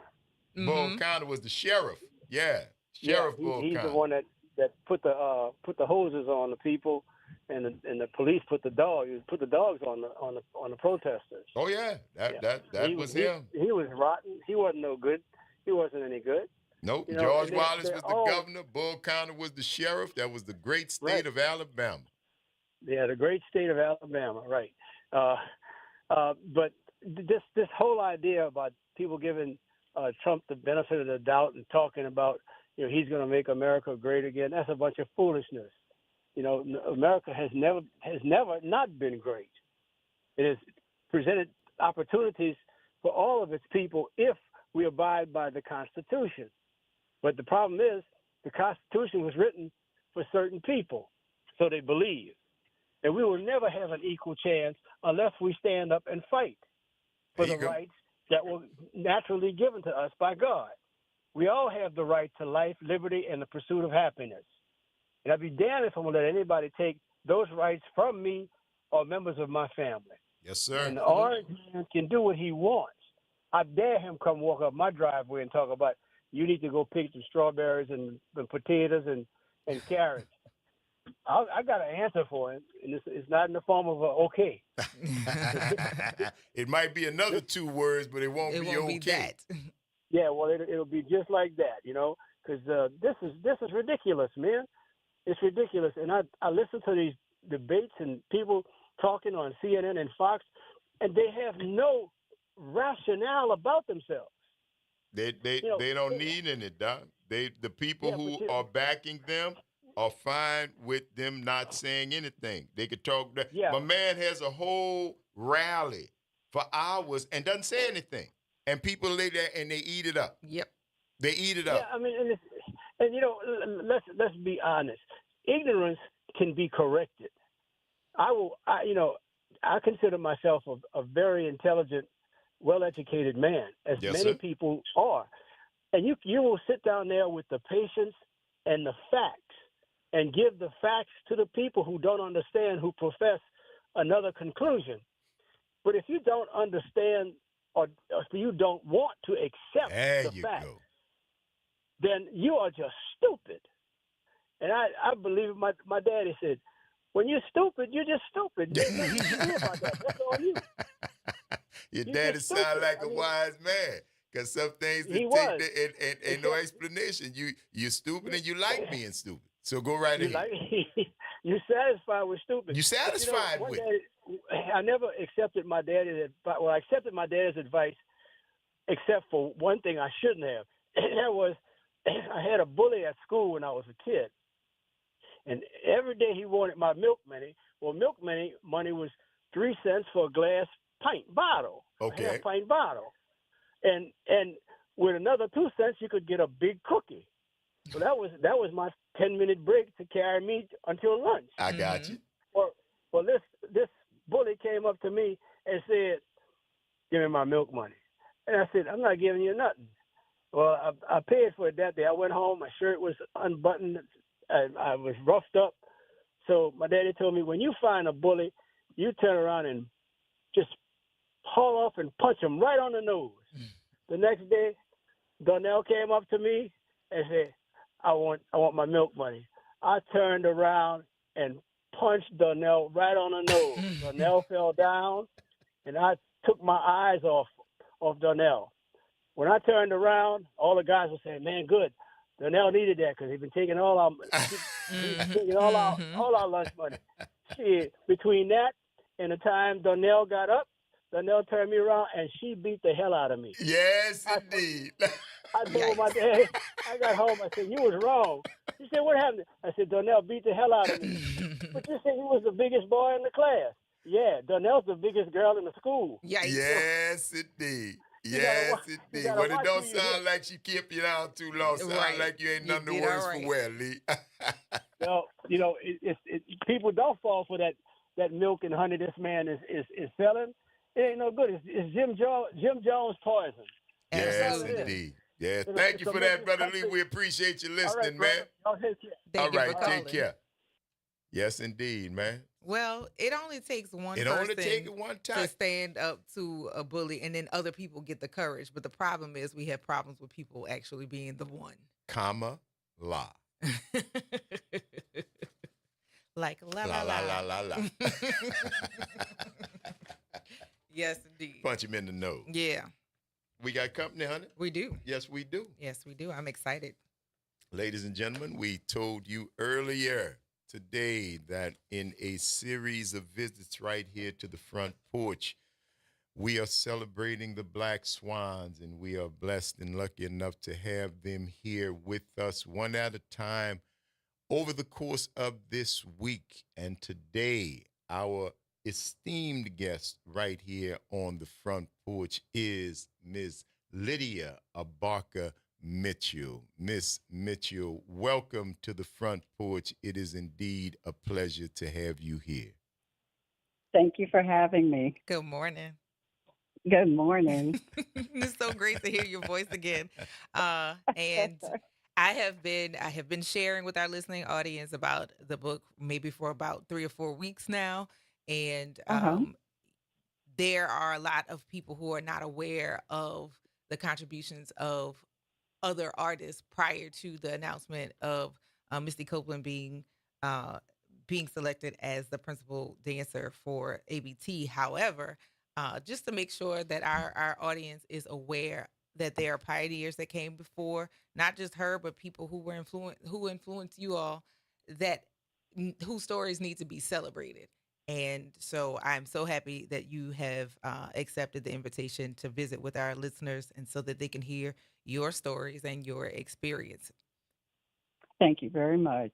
So before we get started, will you please share with our listening audience a little bit about who you are and your experience as a dancer? I grew up in the 50s. I'm the oldest of 7 children, 6 girls and 1 boy. We were raised in the Grant houses in Harlem. And my experience with dance was just looking at our black and white TV and watching Fred Astaire and Ginger Rogers. And that's when Ed Sullivan had the Jackson 5 on. So I knew I wanted to be a dancer. However, in 4th grade, I went to a Catholic school, and the nun, a very strict nun, she choreographed a ballet to Waltz of the Flowers, and that was my first exposure to something other than Fred Astaire and Ginger Rogers, and I loved it. The music was from the Nutcracker, and I'm like, oh, what kind of dance is this? Well, she told my mom, you need to get this girl formal training. She's very talented. And we were fortunate. Juilliard used to be 2 blocks away from the Grant houses in Harlem. This is before Lincoln Center was built. Yes, walking distance. And they were having auditions. I auditioned. Whatever music the guy was playing on the grand piano, I lost it again. I was just in my element, and they gave me a full scholarship. And to be honest, without that scholarship, there's no way I would have been able to take formal dance training anywhere. What was funny, though, is my first day of classes, this guy tells me to go over, stand by the wall, hold on to this pole, and bend my knees and go halfway up on my toes. And I'm like, okay, well, when are we going to dance? So where's the dancing? And I'm finding out this is ballet. Okay. And, you know, being shy and thin and having the facility and everything, I stuck with it every Saturday for 4 years. And then in high school, I got a scholarship with the Harkness House of Ballet Arts. And this was down on Madison Avenue, 75th Street. It was like a whole nother world. And I went to dance class every day after school, took a long bus ride from Mother Cabrini High School, and then on Saturdays all day. But after 2 years, I'm like, okay, where is all this going? You know, bending my knees, going across the floor. Well, Jamie Rogers, who is one of the sharks in the original West Side Story movie, I didn't know this at the time, but there was somebody next door having jazz classes with the drums, and everybody was having a great time, and I started sneaking over there. Well, yeah. They sat me down, Harkness, and said, Lydia, your scholarship is for ballet. And I quit. I didn't see a future in this. I didn't know what I was working towards. And I had 2 normal years as a junior and senior in high school. And when I graduated, one of my 5 sisters was taking violin at the Harlem School of the Arts. And she said, Lydia, there's a black man there, and I think he's going to be teaching ballet. Well, what went through my mind, I've never had a black ballet teacher before. Maybe he can make this make sense to me. And it was Arthur Mitchell. Wow. And he was starting a company, and I was in the company of other beautiful black men and women who were ballet dancers. And before we knew it, we were performing. People were taking notice. It was just a complete transformation of my life into ballet. all from you watching Ed Sullivan on the black and white side. That's right. And all from you watching Ed Sullivan. Wow. Yeah. Oh, yeah. I wanted the costumes, and I had never seen a ballet. So one of the first things Arthur Mitchell did was to make sure I got to see him perform with the New York City Ballet. He was the first black principal dancer, and he was fantastic. Wow. And I said, oh, this is what ballet can be? I can do this. I am in. How old were you when that happened? 17. 17 years old. Wow. 17. But he was such a great mentor. He just had to teach me just about everything about being on stage, makeup, professionalism. But, this whole thing came about because of the assassination of Dr. Martin Luther King. And him, Cicely Tyson, and Brock Peters were early morning hours sitting on the floor in his apartment trying to figure out how Arthur Mitchell could contribute to the civil rights movement. And his forte was ballet. And so they said, well, Arthur, why don't you just go ahead and start a ballet company? And it was our movement to the civil rights. We were out there to prove that, yes, blacks can do ballet. And we knew we could do ballet. It was just showing, the forces that be out there that, of course we can do this, and we can do it really well. And within 2 years, we were performing in Europe, the Caribbean. I mean, it just took off like crazy. But Mr. Mitchell made sure that we were absolutely the best. Yes. Yes. Wow. You know how that goes. You got to do 110%. Yeah. In order for them, to be recognized. But we loved each other. We loved the mission. This whole thing was bigger than ourselves, and we were going to do this. I love the fact, Miss Mitchell, that you guys were subversives. you used dance. You used dance just to show during the civil rights movement. I love the idea of what can I use my gift to do with this civil rights movement to show the world, which was at that time considered subversive. You were supposed to stay in your place. You weren't supposed to do anything else. And you guys actually started this company and wind up going around the world. It took off like wildfire. I'm going to tell you, ballet is a beautiful art form. And until I was exposed to it, I really didn't know that much about it. I've heard about Swan Lake and I don't know what else they have out there. But it was, well, wait a minute. We're on our toes. We're like 4 or 5 inches taller. We're regal. We're doing this choreography. The audience is loving it. And this was denied to those people who did know about ballet. Yes. Who did want very much for this to be a part of their lives. And Arthur Mitchell opened that door for us. And we were a mecca for dancers all over the world who said, oh, my God, I have a place where I can go and perform. I don't have to be in the corps de ballet. I don't have to be typecast as an Arabian in Nutcracker. Yes. This was our opportunity to just show everybody that this is ballet is for everybody. And so since you you expressed that in your earlier formative years of ballet, you hadn't had any black teachers. Once you stepped into a classroom that had black teachers and black dancers, what did that open your eyes to your own expectations of what now you could do as a dancer? Yeah, well, it was an eye opener for me as well. I didn't realize that there were people who wanted to do ballet. I didn't know where all those classes was taking me, and so I found out that there were dancers who were trying so hard to get into these established ballet companies, and they were told, some of them point blank, that you should go into modern dancing. You will never be like the principal dancer here or a prima, and that broke my heart, and that's how my conviction, commitment to make this work came from. I was just happy to be understanding what ballet could be, but when I realized that it was something that was denied, and you wanted to do this, oh no, it was on. I love it. I love this.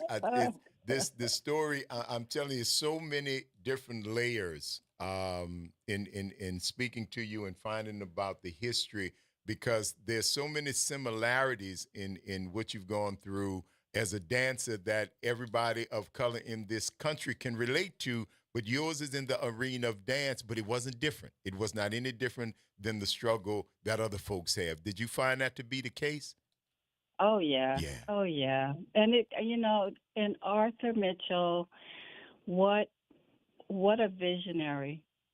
He was a tough taskmaster. I was going to ask you why because we were doing all the happy parts. I was going because you were the principal, you were the prima ballerina. Mm-hmm. You were the top one, and I know I never had the pleasure to meet Mr. Mitchell, but knowing where the company went, he had to be a pretty firm taskmaster, I would say. Absolutely. Absolutely. And, a lot of us were my age, maybe a little bit older, but we understood what the mission was. And so, I had a very strict father. He was Puerto Rican. He didn't speak a lot, and that's why I don't speak Spanish. But I understood. Yeah, I understood discipline. And everyone had to get on the same page. Yes. It was too important. There were some people who felt that, and some of them were the same age as Mr. Mitchell. You either put up or you left. And that was just that simple. Just that simple. Yeah, just that simple, because it could not be any other way. In order to get the vision realized, we had to be on the same page. We formed families, new members that came in, they were adopted by the older dancers or the more seasoned dancers. This is how you have to act in front of Mr. Mitchell. You don't talk back. You never sit down when he's in the room. You better be doing something, just little things like that to help spare them from being targeted. But it helped. It really did help. There were times where he could be kind of mean, and and we could go to each other and say, "Did you hear what he said?" But it was okay. It was okay. Get through it. Get the tears out and get back in there and show him that you know what you're doing. You guys. You sound no different than a football team in the locker room. You really do. I mean, the similarities when you've got one person's vision that you are trying to make come to fruition. There can only be one person in charge. There can only be one head coach, and you got to do what he says. I love the fact that you made sure that the new people understood exactly what the hierarchy was and what was the best way for them to get through it. Oh yeah. Spare them. Try to spare them as much as you could. With your classes that you took with Mr. Mitchell, for people who are familiar with Fame, Debbie Allen's character in Fame, she had a famous cane. Could you tell us a little bit more about what happened with Mr. Mitchell and the cane in class? Yeah, actually, that was more for him to keep the tempo. But between him, not stomping, but you could hear his strength in his steps. And then, the stick would be on the ground. And yeah, but that was just part of his whole persona. Because Mr. Shook, who was our other instructor, who used to be Mr. Mitchell's teacher, had a stick as well, but he was just a much gentler person. So it was a good combination. We had this tornado that would come in the room, and then we'd have this other element of quietness, technique, repetition, and the two of them worked really well together to get the results that they wanted. Absolutely. Sound like good cop, bad cop. It is. Yes. Yes. Yep. Good But cop, bad cop. They got they got the best out of you. That combination got the best out of you. Do you think that the mission that Arthur Miller started those years back when he started this dance club and this dance group and everything else, do you think that mission is still in effect, and how has it evolved since then up until now? Well, to be honest, diversity could be a lot better in these other companies, but we have some dancers who eventually left Dance Theater of Harlem and started their own companies. There's Balethnic in East Point at Georgia, which is right outside of Atlanta. And I've worked with them for over 20 years, just coming in. They do 2 productions a year. I come in and I do all the warm-ups and the rehearsals and critique the shows. And I get the same kind of results as Mr. Mitchell, but I just do it in a nicer way. I found a way to get the results without, a kinder, gentler approach, as it were. Yeah, without chopping you up into little pieces. So, and then there's Collage. They're in Memphis, and they were founded by a member, an alum of Dance Theater of Harlem. And I meant to mention that with Balethnic, Nina and Waverly met at Dance Theater. They got married, and then when they left, they started their own company. Oh, wow. The name of their company, Balethnic, is the word ballet and ethnic combined. Yes, so Balethnic, and they do a fantastic ballet. It's called The Leopard Tail, where you go into the jungle and the gazelles are on point, and you have the lions and the monkeys, and then the second act the warriors come out, and they're after the leopard now. It's just so innovative and inclusive. People could relate to the jungle. It wasn't a bunch of, swines, birds. Right. I called myself a renegade because as much as I loved doing ballet, there was a lot of pressure on me as a principal dancer. So I did kind of slip out a couple of times. I did some modeling for Essence and that Ebony. I did the Wiz movie. Yes, I'm the first one after the sweatshop after we kill Eveline, and we all come out of those suits. I'm the first face you see. That's my claim to fame. Okay. Now you got everybody on the front porch going and pause. They're gonna go and find it. Yeah, they're gonna go find it and pause it. So yes, your moment will live on now. There you go. And then I did Bubbling Brown Sugar in Amsterdam and Paris. The first time I did it with Cab Calloway. Yeah, that's how far back I'm talking. But also Vivian Reed and Avon Long. When I left the company, I went to Broadway and I did Bob Fosse's dancing. So I always had that little jazz part of me that I could not let go of. Yeah, you still had to go and sneak in, but this time you got to stay in the classes. Yes. But ballet, there's nothing like ballet. It's just it pulls so much out of you for that goal of perfection, and just knowing that you're representing something more than yourself. This is for all you people who doubt what we can do. Yes, you still, She's still fighting radical. in the fight. I love it. She's still in the fight for sure. I love it. I love but, it. You know, the thing about Misty Copeland, we even did a panel with her. She's a wonderful young lady. What she's accomplished is fantastic. Absolutely. But what happened is the first black, prima ballerina of American Ballet Theater, and they started leaving that last part off. So it just, the title that stuck was First Black, Principal Dancer. And that's when we were kind of like, well, wait a minute. Yeah. Not quite accurate. We did a lot of work back there for people to be able to maybe look at her and see that it's not that crazy anymore. Yes. They were able to see the talent and not the skin color. Absolutely. So, yes. Yeah. So that's why the book came about. We during the pandemic, we all got on a Zoom call and started talking about our memories and just realized that, we need to share this because we're not going to be here forever. And we've already lost one of our swans last year. Mm-hmm. But her memory and her words are in that book for everyone to see. So, yeah, it was time to do something to make sure that we were noticed and remembered. Well, we appreciate you sharing the history because people need to know, and people who aspire to dance, people who look to make themselves seen, they need to know that there are people that went before them, and there's a roadmap. Yeah. So we And thank you so much for your contributions. Yeah, even the people before us.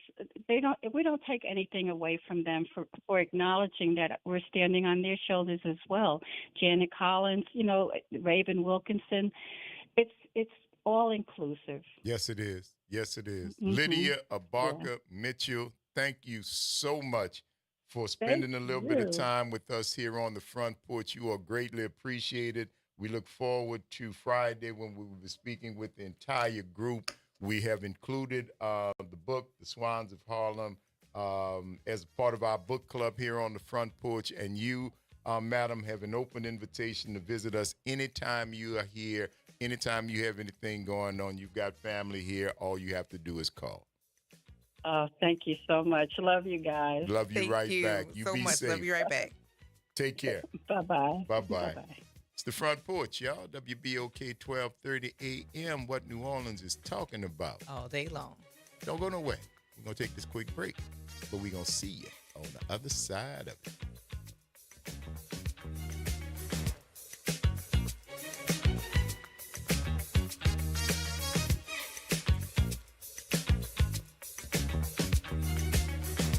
This is your news update for WBOK 1230 AM from WDSU.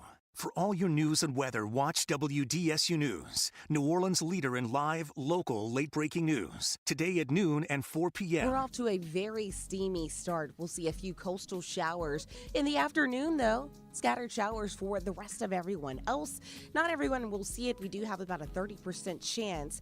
Bigger chances, though, as we approach our Wednesday, Thursday, and Friday. Highs for today will make it into those lower 90s. From the WDSU First Warning Weather Center, I'm Raven Richard. Hi, I'm Leo Jackson, host of Sunday Gospel here every Sunday morning, 5 a.m. to 7 p.m. and 12 o'clock till 2 p.m. You don't want to miss this move of God. It happens only on WBOK. You listen to all day long. Our daughter Jessie loves playing detective. But since we discovered she has sensitive skin, we've been playing detective too. We thought the problem was our puppy. But it was actually our old detergent. So we switched to Tide Free and Gentle. Tide Free and Gentle has no dyes or perfumes, so it's gentle on her skin. If it's gotta be clean, it's gotta be Tide Free and Gentle. This back-to-school season, Tide and Downy are giving back with $1.5 million in scholarships. Enter to win. No purchase necessary. US/DC 17+. End September 30th. Rules. Tide.com/scholarships/official The rules. New Orleans Jazz and Heritage Foundation is the nonprofit organization that owns the New Orleans Jazz and Heritage Festival, presented by Shell. With the funds generated from Jazz Fest, the foundation invests in Louisiana companies through economic development, cultural enrichment, and free educational programs. To learn more about what the New Orleans Jazz and Heritage Foundation does, please visit www.jazzandheritage.org. Visit DePaul's new Algiers Health Center at 2801 General de Gaulle Drive to receive primary and preventive care for both adults and children. Services also include behavioral health, imaging, and on-site pharmacy, vision, Medicaid enrollment assistance, and more. For appointments, visit DePaulCommunityHealthCenters.org or call 504-207-3060. New Schools for New Orleans wants to welcome all of our teachers, school leaders, students, and families back for the 24-25 school year. In addition, we want to send a big shout out to our education community for all of their hard work this past school year. Orleans Parish improved students' learning mastery plus by 2 percentage points since last school year. Also, New Orleans Public Schools grew 3 percentage points in the areas of English language arts and math in all grade levels. Let's continue to make more academic gains this school year. At the New Orleans Police Department, we're just like you. I'm a personal trainer. I'm a mom. I'm a dad. I'm a neighbor. I'm a friend. But when I put on this badge, I become something more. I become a protector. Servant of the community. We're here to make a difference because we care, just like you. Become more for your community, like us. Apply today. Visit joinnopd.org. You're on the Front Porch with WBOK 1230 AM.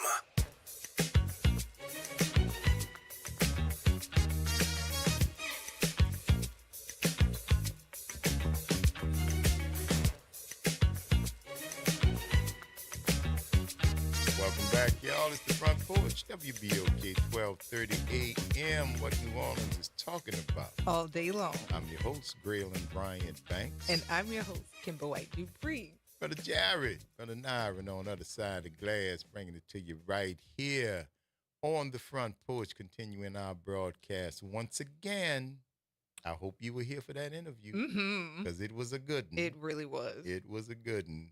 We spoke with Lydia Abarca Mitchell, the second of the swans that we are blessed. This is a great conversation, man, because it's, even though all of them have the commonality about being a swan, they all have different perspectives on what happened when they were there because they all got their own story. And they all came, like everybody didn't come from New York. Right, everybody didn't come from New York. So everybody was coming from different places, and to be selected and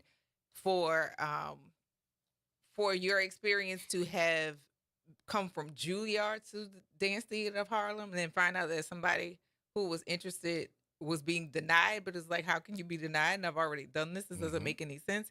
Yeah, like this is absolutely wonderful stories for people to be encouraged that progress is forthcoming as long as we keep moving forward and not backward. Yep, got to do your part, man. But there's great insights. And when you hear him talk about, what is it, Arthur Mitchell?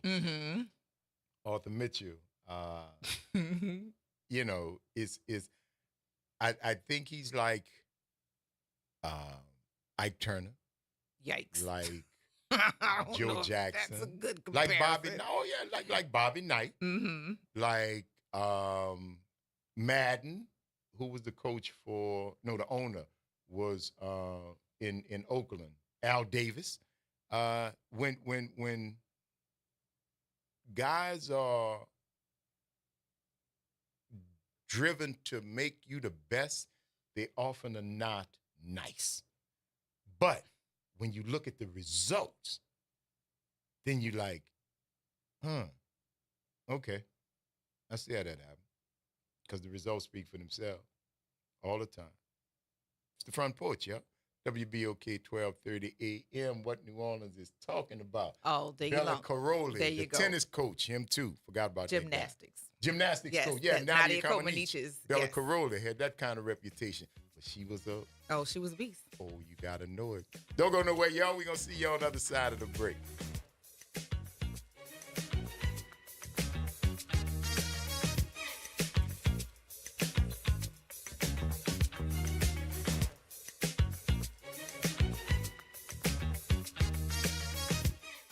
From the campus of Xavier University, WBOK 1230 AM. Go. An Equity Media Station.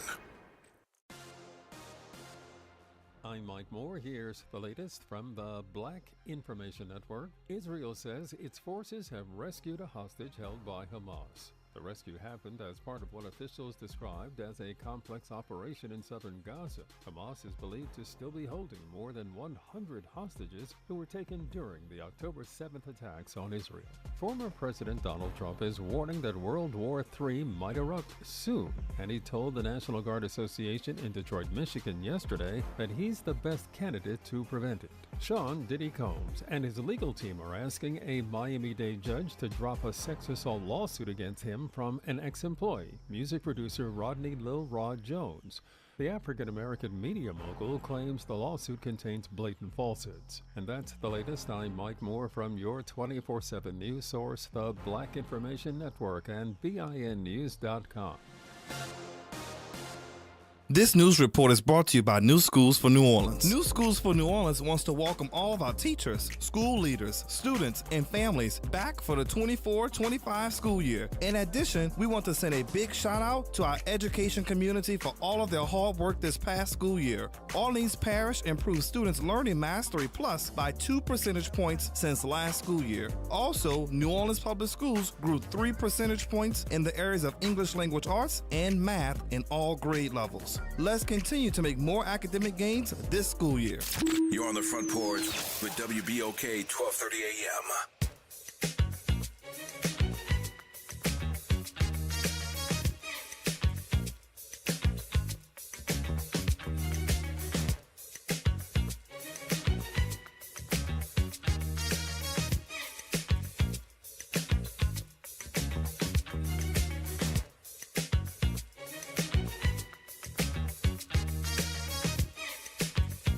Welcome back, y'all. This is the Front Porch, WBOK 1230 AM. What New Orleans is talking about all day long. I'm your host, Graylin Bryant Banks. And I'm your host, Kimber White Dupree. Good morning. Brother Nyron, Brother Jared on the other side of the glass, y'all. Bringing it to you right here. Thank y'all for sticking with us as we roll into this third and final hour of today's episode of the Front Porch. Come to you from the historic campus of Xavier University from our studios right here at the foot of the overpass on South Norman C. Francis Parkway. www.wbok1230.com is the address. If you want to stop on by, please do so or give us a call. 504-582-9422. You know what today is, right? I do. I know too. But I hope we you all know. Company. Yeah. So we had to do our thing and talk to our company, one of the Black Swans first. Prima ballerina. That's right. There you go. You did. Mm-hmm. So this is now with time for what you all come here for every Tuesday. Mr. Music, please.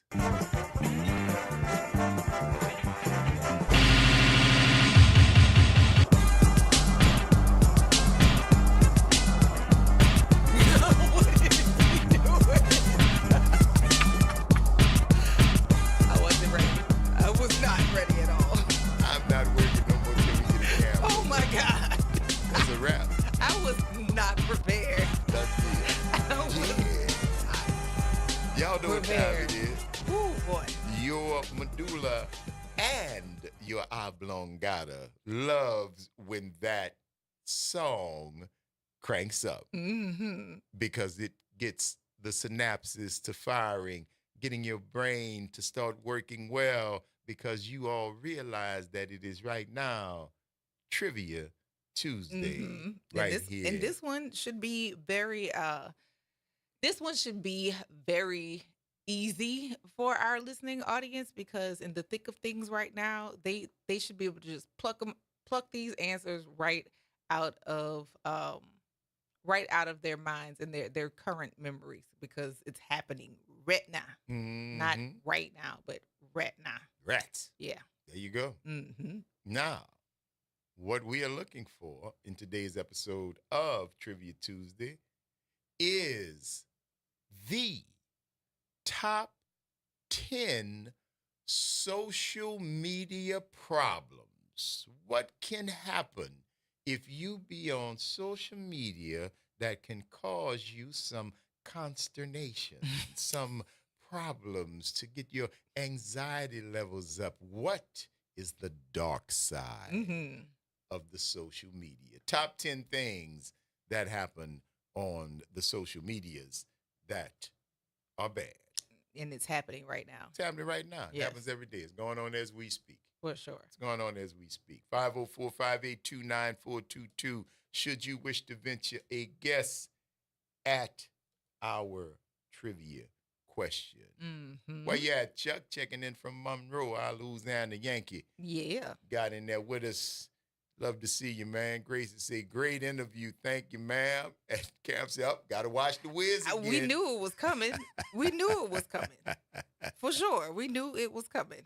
Yes, indeed. And Gotta I love watch that. the Wiz again. Mhm. Absolutely, yo. But that's what, man, I tell you, living history is the best. That's why I try to get, when we get our local legends. Mm-hmm. I love to bring them here and get a chance to talk to them, man. Get a chance to hear them stories, get a chance to get that background, and find out what's going on with them.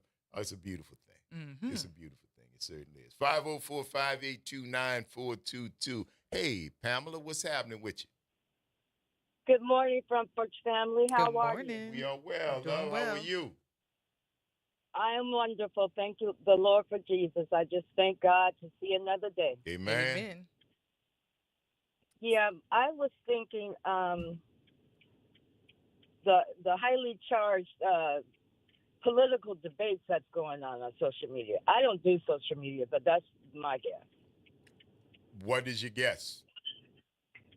The political debates, highly charged political debates that's going on. Show us Political highly debates? charged political debate. That's turkey. Well, you All got right, your little I'll try turkey, again. but we thank you for that. All right, Pam? Okay. All right, All love. righty. Bye. 504-582-9422. Top 10 downside social media and what's going on there. What are the downside? What is the dark side of social media? What are the top 10 things? So much so that there's had to be legislation created about it. All the time. Oh, all my the goodness. time. It's the proliferation of these things, the weaponization of the same things, the use of those same platforms by foreign actors for nefarious reasons, as it were, i.e. the TikTokers. Because the TikTokers were said to be owned by the Chinese people. Well, who were the using platform. no, that's what I'm saying. The TikTokers were being used by the insidious Chinese to infiltrate American culture and different things through the use of the ticker-tocker. Blah, blah, blah. Yeah. Mhm. So there you go. Mhm. But I don't ticker-tocker. Do like Chinese food. A succulent Chinese meal. What? That dude just died. That dude was famous. He was arrested in Australia. I'm trying to find his name, but that was so funny. He was being arrested outside a restaurant, and he said, "What are you arresting me for? I've only had a meal, a succulent Chinese meal." In Australia? In Australia. Okay. It's hilarious. This is the demise of democracy as he's being arrested. Get your hands off my penis, sir. No, but wait a minute. What? I swear. What? I'm going to find that clip. You got to see this guy. And he became famous. He just died, which is why I remember it. I remember seeing it years ago when it happened, but he recently passed. And, of course, what he became famous for was the video how to for get the us. arrest. I remember my succulent Chinese meal. That's wild. That is wild. Elwin, good morning, Squeezes. What's happening? Hey, man. Hey, man. Not saying things against Kamala Harris. Saying things against Kamala Harris. Show us saying things against Kamala. That's turkey. And give him a buzzer. You got a quick buzzer? There you go. Thank you for that, Elwin. Squeeze us. You keep listening and call us back, all right? All right. Bye-bye. Later. Hey, Lisa B, good morning, darling. How you doing? Good morning. Oh, mostly sunny. How are you? Oh, fairly sunny to partly cloudy, but it's going to be all right. Oh, the clouds. The good thing about it is the clouds do move. Yeah, they do, darling. Yes, they do. That's right. How are you, Miss Kimber? I'm doing well this morning. I'm glad to hear your voice. That's good. But Now, love, I'm going to read the category again because I think, not that you would be subject to it, but I think there's been some misunderstanding or misapplication about our top 10 category. These are the top 10 social media problems. What happens as you are on social media that could be construed as the problem? Got it. My answer is, and I think it's number one. I don't care what y'all say. Okay. But my answer is disinformation as well as misinformation. Number 5, my love. I It's gave not you 5 number bells 1, for that, too. but you got 5 bells. Misinformation and fake news. There you That go. is number 5. So yes, ma'am. That's right. In the ballpark. Good job. Book up. All right, you know that's that public school education. Yes. You know I knows. You know I knows. Yes, sir. All right, love. Talk to you All right. later. Thank you for calling. Y'all have a good day. You do too. Bye-bye. All right. 504-582-9422. Misinformation and fake news. There you go. Hey, Pamela, how you doing? I'm back. She beat me to it. That's what I was going to say. But because, see, when you don't do this stuff, I don't know what it's all about. Okay. But I'll try again. Cyberbullying? Yep. Number 1. Ooh, yeah. There you go. Number 1. Number 1 answer. Cyberbullying. There you go. Cyberbullying is definitely an That's issue the number 1. on That is social the media. number 1 problem on social media.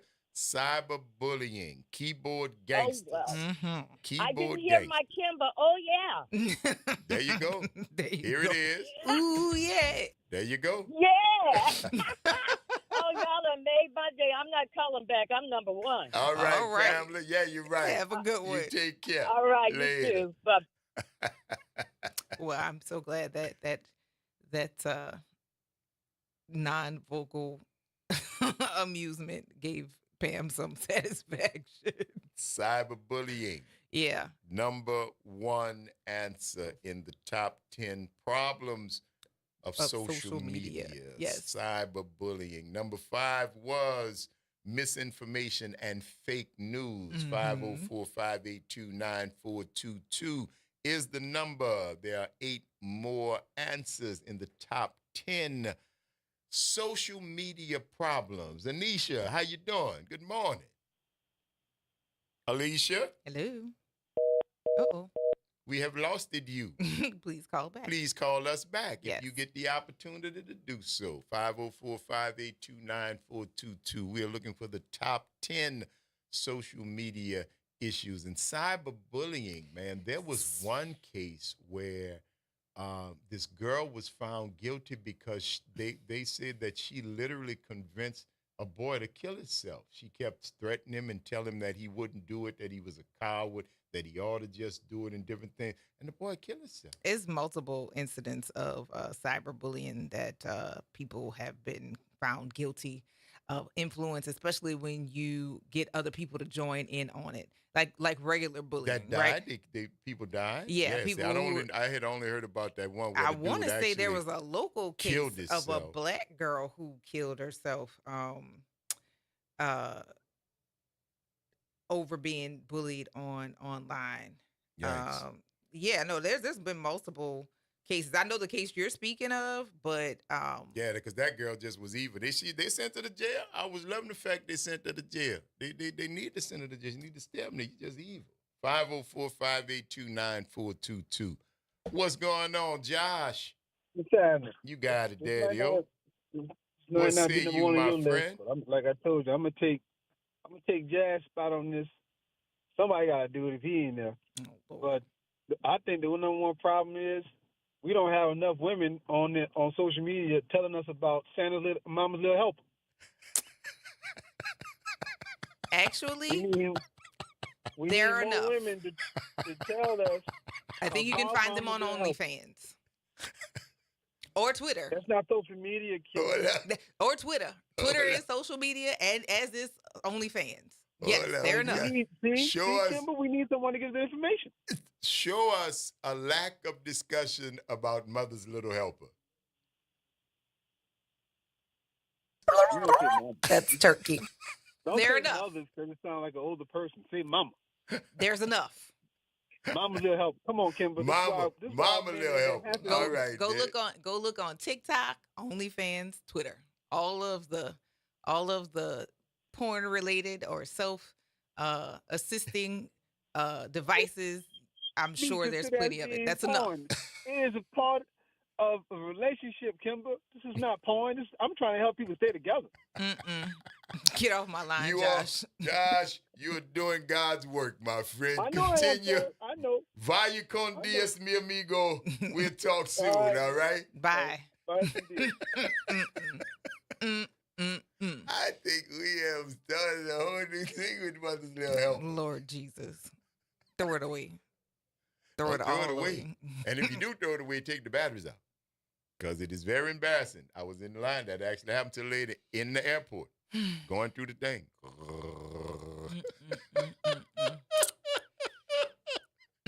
Unbattery yourself before We're you looking pack for that the thing top in there. 10 I am social just media telling you. problems. That's what gonna are the be things? social media. What are the things? Because at that time, if I would have had a phone camera, that I would've- contribute to problems on social media. That is what we're looking for today. My Lord. Throw it all away. Throw it all away. The batteries out. Not dealing It's with all it. you got to do. It's very, very simple. Save yourself the embarrassment. Because I laughed.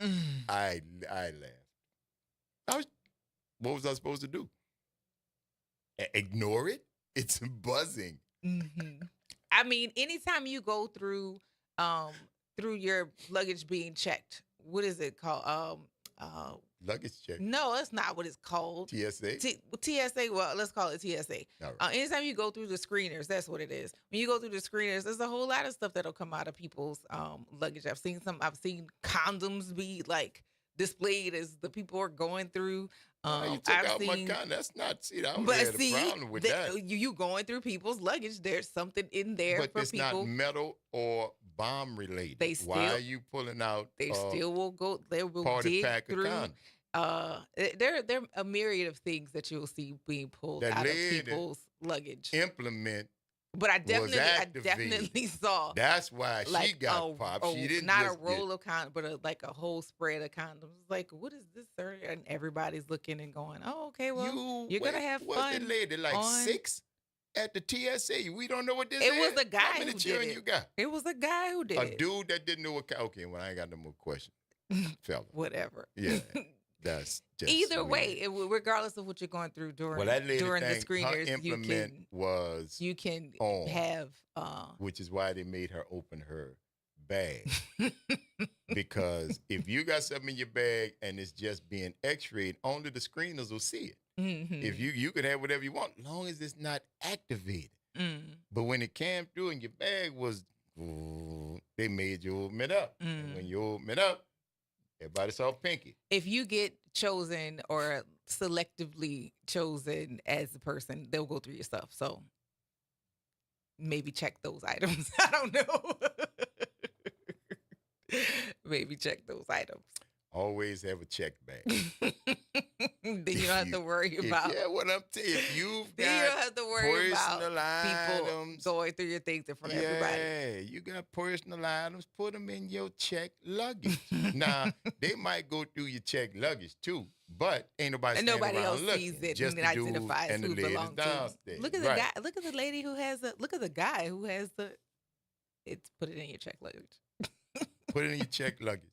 And at the very least, if you cannot do that, take the batteries out. Or buy it when you get to your destination. Oh, no. Yes. We ain't got time to go through all that. Of course you do. You would just send one there, FedEx.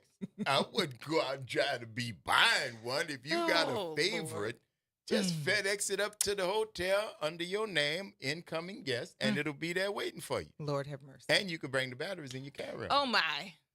It's the Front Porch, y'all. WBOK 1230 AM. What New Orleans is talking about. All day long. Stick and stay. Y'all don't go nowhere. We got to take a quick break. But I promise you, we going to be back, and we'll see you on the other side of it.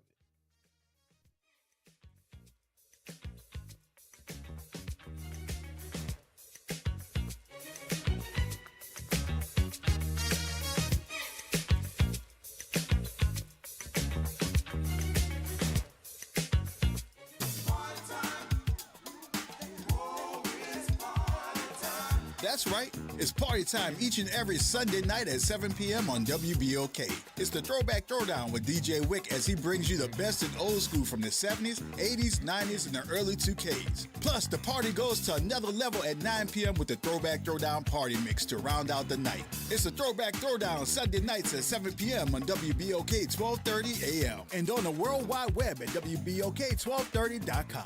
Good morning and happy Tuesday. I'm Morgan Lentis with WDSU News, and here's a look at today's headlines.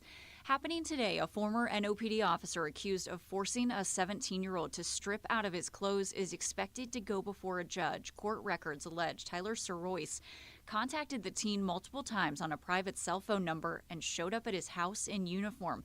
Sirois then allegedly ordered the teen to strip to his underwear and looked at him. Then an Edna Carr High School student is still in the ICU after being hit by a suspected drunk driver as he slept in his New Orleans East home. We are still waiting to get an update on 15-year-old Jamal Jackson's condition, but court records show he was found pinned under a car driven by 53-year-old Cedric Marshall. Marshall made his first court appearance Monday when his bond was set at $105,000. He'll be back in court in October. And finally, it's a big day for the Black and Gold as team officials make their final cuts to the roster. By the end of today, the Saints must be down to a 53-man roster, meaning some tough decisions are coming. Stick with WDSU for updates on who makes the cut. Dennis Allen is expected to speak later today. And that's a look at today's headlines. I'm Morgan Lentis with WDSU News. Have a great day. Every day, the RTA gets thousands of New Orleanians where they need to be. Whether you're headed downtown, the Ninth Ward, or Algiers, our buses, ferries, and iconic streetcars are going your way. Rolling with the RTA is a smart way to help you save money and the environment. Download the La Pass app today to plan your ride, get real-time arrival information, or make mobile payments. Because the RTA is how New Orleans rolls. The New Orleans Jazz and Heritage Foundation is the nonprofit organization that owns the New Orleans Jazz and Heritage Festival presented by Shell. With the funds generated from Jazz Fest, the foundation invests in Louisiana communities through economic development, cultural enrichment, and free educational programs. To learn more about the New Orleans Jazz and Heritage Foundation, please visit us at www.jazzandheritage.org. Visit DePaul's new Algiers Health Center at 2801 General de Gaulle Drive to receive primary and preventive care for both adults and children. Services also include behavioral health, imaging, an on-site pharmacy, vision, Medicaid enrollment assistance, and more. For appointments, visit DePaulCommunityHealthCenters.org or call 504-207-3060. New Schools for New Orleans and Greater New Orleans, Inc. is hosting the second annual NOLA STEM Summit for educators across the New Orleans region, Thursday, September 12th. Registration is free. Visit newschoolsforneworleans.org to learn more and sign up. Making a difference in the community. WBOK 1230 AM. You're on the Front Porch with WBOK 1230 AM.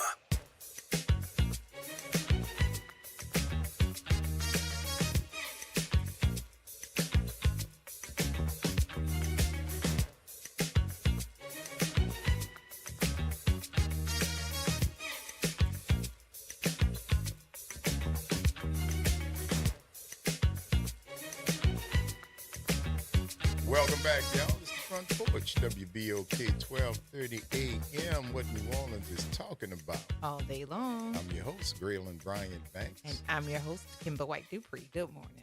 Brother Nair and Brother Jared on the other side of the glass, y'all. Bringing it to you right here on today's episode of Trivia Tuesday, where the Trivia Tuesday question has been proffered. And said question is, what are the top 10 social media problems? What are the top 10 social media problems? We've had the number one answer, which is cyberbullying. When you mentioned about like that case about a child killing themselves over cyberbullying, I was telling you that there have been multiple cases of kids dying. There was a 14-year-old in Berkeley. There's another one in Pretoria, a 13-year-old in Pretoria. There's another kid in where are these people from? Her last name is White. Like, it's multiple cases of kids who have committed suicide based on things that have been said to them or about them on social media. Las Vegas, New Jersey. Yeah, there are many, many cases of kids being picked on via social media. 504-582-9422. What you say, Cam? Good morning. Good morning. How you be? I'm good. I'm going to say predatory behavior. Predatory And this is a little behavior. different than cyberbullying. It's a little different because when I say predatory behavior, I mean like stalking. Oh, yeah. And, we get it. DM in people's inbox. Oh, I like your picture. You pretty. I'm single. Or whatever. Come on now, y'all. He doesn't know because he does not check his messages. I don't know if anybody done slipped. But in I know my what you're DM, talking about. Unfortunately it can be at a real basic level, or it could rise itself to something very criminal and very dangerous when people are stalking you. And and people, unfortunately, they look at your pictures and they use social media and they sometimes go after people, but they do. Show us. No. Yes. Number 9. So it was. Get the bell. There you go. That's number 8. Number 8. That is number 8, dog. It's a sad state of affairs. But it's people real, getting caught up by sending things in DMs. See a cute face and a pretty smile. Next thing you know, you're over by them people's house, and that turned out to be a picture from a magazine they publish in Sweden somewhere. The people don't even live there. Exactly. And thank you for that, Cam. You're welcome. All right, love. All right, have a good one. Yes, indeed, y'all. So you got to be careful out there on the interwebs. So do you, does Mrs. Banks ever, go through your social media? Because I feel like you are not on there enough, but, just to go through... To clear stuff out. I don't know. If she did, she asked me. I don't know. I didn't even know there was such a thing as clearing out your social media. For what? What would you be clearing out? I mean, just so it people itself will, every day. No, it just accumulates. That's what I'm saying. What old drops down, what's new right here, it stays there. I don't know when it drops down where it goes. It just accumulates somewhere. Yeah. And but emails. Yeah, but if I didn't answer you in 2003, I'm just how far we go back. It's August now. If you sent me an email or a DM in, let's just say, January, and I haven't gotten back to you, you might want to figure out another way to get at me. Oh boy. Yeah, because I don't even, where would I find my DM? Don't worry about it. Now I've got to look for them. It's not important. I'm going to get me some tutelage. It's not important. Once this is over, Jazz, you can show me where I can find my DMs. Jared, don't. Thank you, baby. I appreciate you. Nephew, good looking out, bro. For sure. Don't worry about the teacher. Don't worry about the teacher. She'll be all right. 504-582-9422. G.I., what's going on, my brother? Hey, what's going on with y'all? It's a good day, babe. It's a good day. Kim, I've been waving at you all morning. I ain't got to wave back yet. Okay. Where have you been waving at me? I don't... Where have you been waving? Have you been outside waving? I don't know. I'm looking at the YouTube. At the YouTube. We're looking at the YouTube. Oh. See that? That man, no, bro. Well, I'll tell you. at the YouTube. He very hip, Jack. Good Lord. Mm-mm. No, absolutely You not. very hip, G.I. Lord. Man, look. So what I got say an you, answer my for you. friend? We are looking for the top 10 social media bad Problems, stuff. yes. Problems, Problems on social dangers, media. issues, and different stuff like that. We've gotten 3 thus far. What say you, my friend? I tell you what, you could ask that old lawyer that got checked yesterday. What's that? Defamation. Defamation. Do we have Judges? defamation?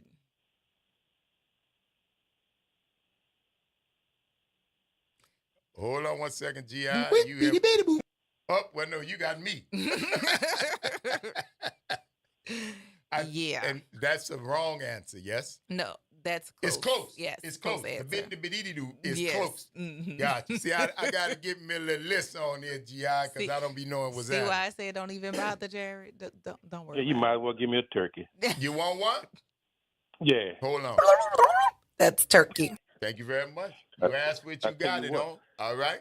And I tell you what, that defamation, Troy checked the boy. Yeah, It wasn't some people social play media, but stupid he got games checked. and win stupid prizes. Yeah, well, when you win and ring the bell, you know you won the biggest stupid prize of all. So there you go. All right, my friend, you take care. All right. Yes, indeed, John. So looking at the answers that have already been given, we have, of course, cyberbullying, and then we have Fake news, misinformation, and you also had getting caught up, cheating, stalking, sliding into DMs and doing weird stuff. Yeah, and if y'all ever had y'all DM slid in, The biggest Was it problem painful? is that a lot of these things is that with the social media problems, it's often multiple of these things happening at the same time. Yeah, You well. know, and so the combination of some of those things. But I hope somebody calls about this number Yeah. 10 one, because we Well. see a wave of it. once your DMs get slid up in, then anything liable to happen. Oh, Father. I'm so happy I'm off social media right now during this election cycle. I Did think people used to slide in your DMs? Oh, I got DMs all the time. Really? Mm-hmm. And unwanted pictures and all kinds of stuff. Like Richard pics? Yes. I got to tell y'all, fellas. Yes. That's a weak Nobody, move. if nobody asks for Even that, if you ask me, I'm going to do it under one condition. What's that? You going to be in it. Oh, yeah. Yeah. You want a picture I of get Rich? that. You put your face right here. I get and that. I'm going to take a picture. Don't have to put your face right here. Click. But Click. yeah, got them all the time. Oh, I'm going to do that. Yeah. I do that for you. If But nobody no, asks for don't- that, if please I don't don't send trust it. you. Because If you ask, I'm going to think you a dude. Oh. I'm going to think you're a Russian. Or somebody going to try to use my picture. No, I don't know you. And if you do know me, why are you asking for a picture? Why are you asking for a picture? And in all honesty, too, many of those pictures should have remained untaken and unsent. I don't. So yeah. I'm just telling you. You once you hit send, you might as well hit world. Because that's who can get it. Yeah. No, bro. There's no way on God's green earth. Don't ask me for no what. Now, I'm telling you, one condition. One condition. If your face is in it. If you face right now, then we gonna do it. Click, click. Yikes. I'll take the picture. Now, I'll be right there with you when you send it out. But that's it, though. Mm. Other than that, nah, you can forget about it. 504-582-9422. Hello, Squeezy E. How about false advertisement such as Rudy Giuliani? Oh, I thought you was talking about make you bigger in 2 days. Oh, Lord. How are we on that consistently? False advertising for Elwin. Oh, you got the whole orchestra to tell you was wrong, bro. Elwin. If we would use that would fall under fake news or misinformation. There you go. Okay. That one's been said already. That was number 5. Yes. That was number 5. Okay. Yeah, that was number 5. All That's right. the minute digits as you have on one hand. I got many hands, many fingers on one hand. You got many fingers on one hand? Yeah, I got 5 fingers on, 4 fingers on one hand and a thumb. Elwin. And what about the other 3 hands? What other 3 hands? Put it All out, right, then Elwin. you take care, Put it bro. out. Put it out. Put it out. Put it out. Don't break it in half. Just put it out. Take your another deep one and do a French inhale. All right? I'm out. Later. Oh, my. Oh, that dude said, I got 5 hands on my fingers. I know. I was like, wait, what? And I saw Jared's face like, did he say 5 hands? He got 5 hands on his fingers. Jared, Elwin. Now, that would be a horror movie character. Would it be a horror? Yeah. I You don't got 5 know. hands. You got 5 hands, but you got 5 hands on each finger. That is multitasking. Yeah. Y'all wouldn't want to be touched. I wouldn't want to think about that. I don't know. You got 5 hands on each finger, right? That's you got 25 hands and 5 fingers on each hand. Yeah, no, I wouldn't want you to touch it. I don't know. Sounds nasty. like a party. Anyway, we gonna move on. My God, wait, come back. Come back. I don't know.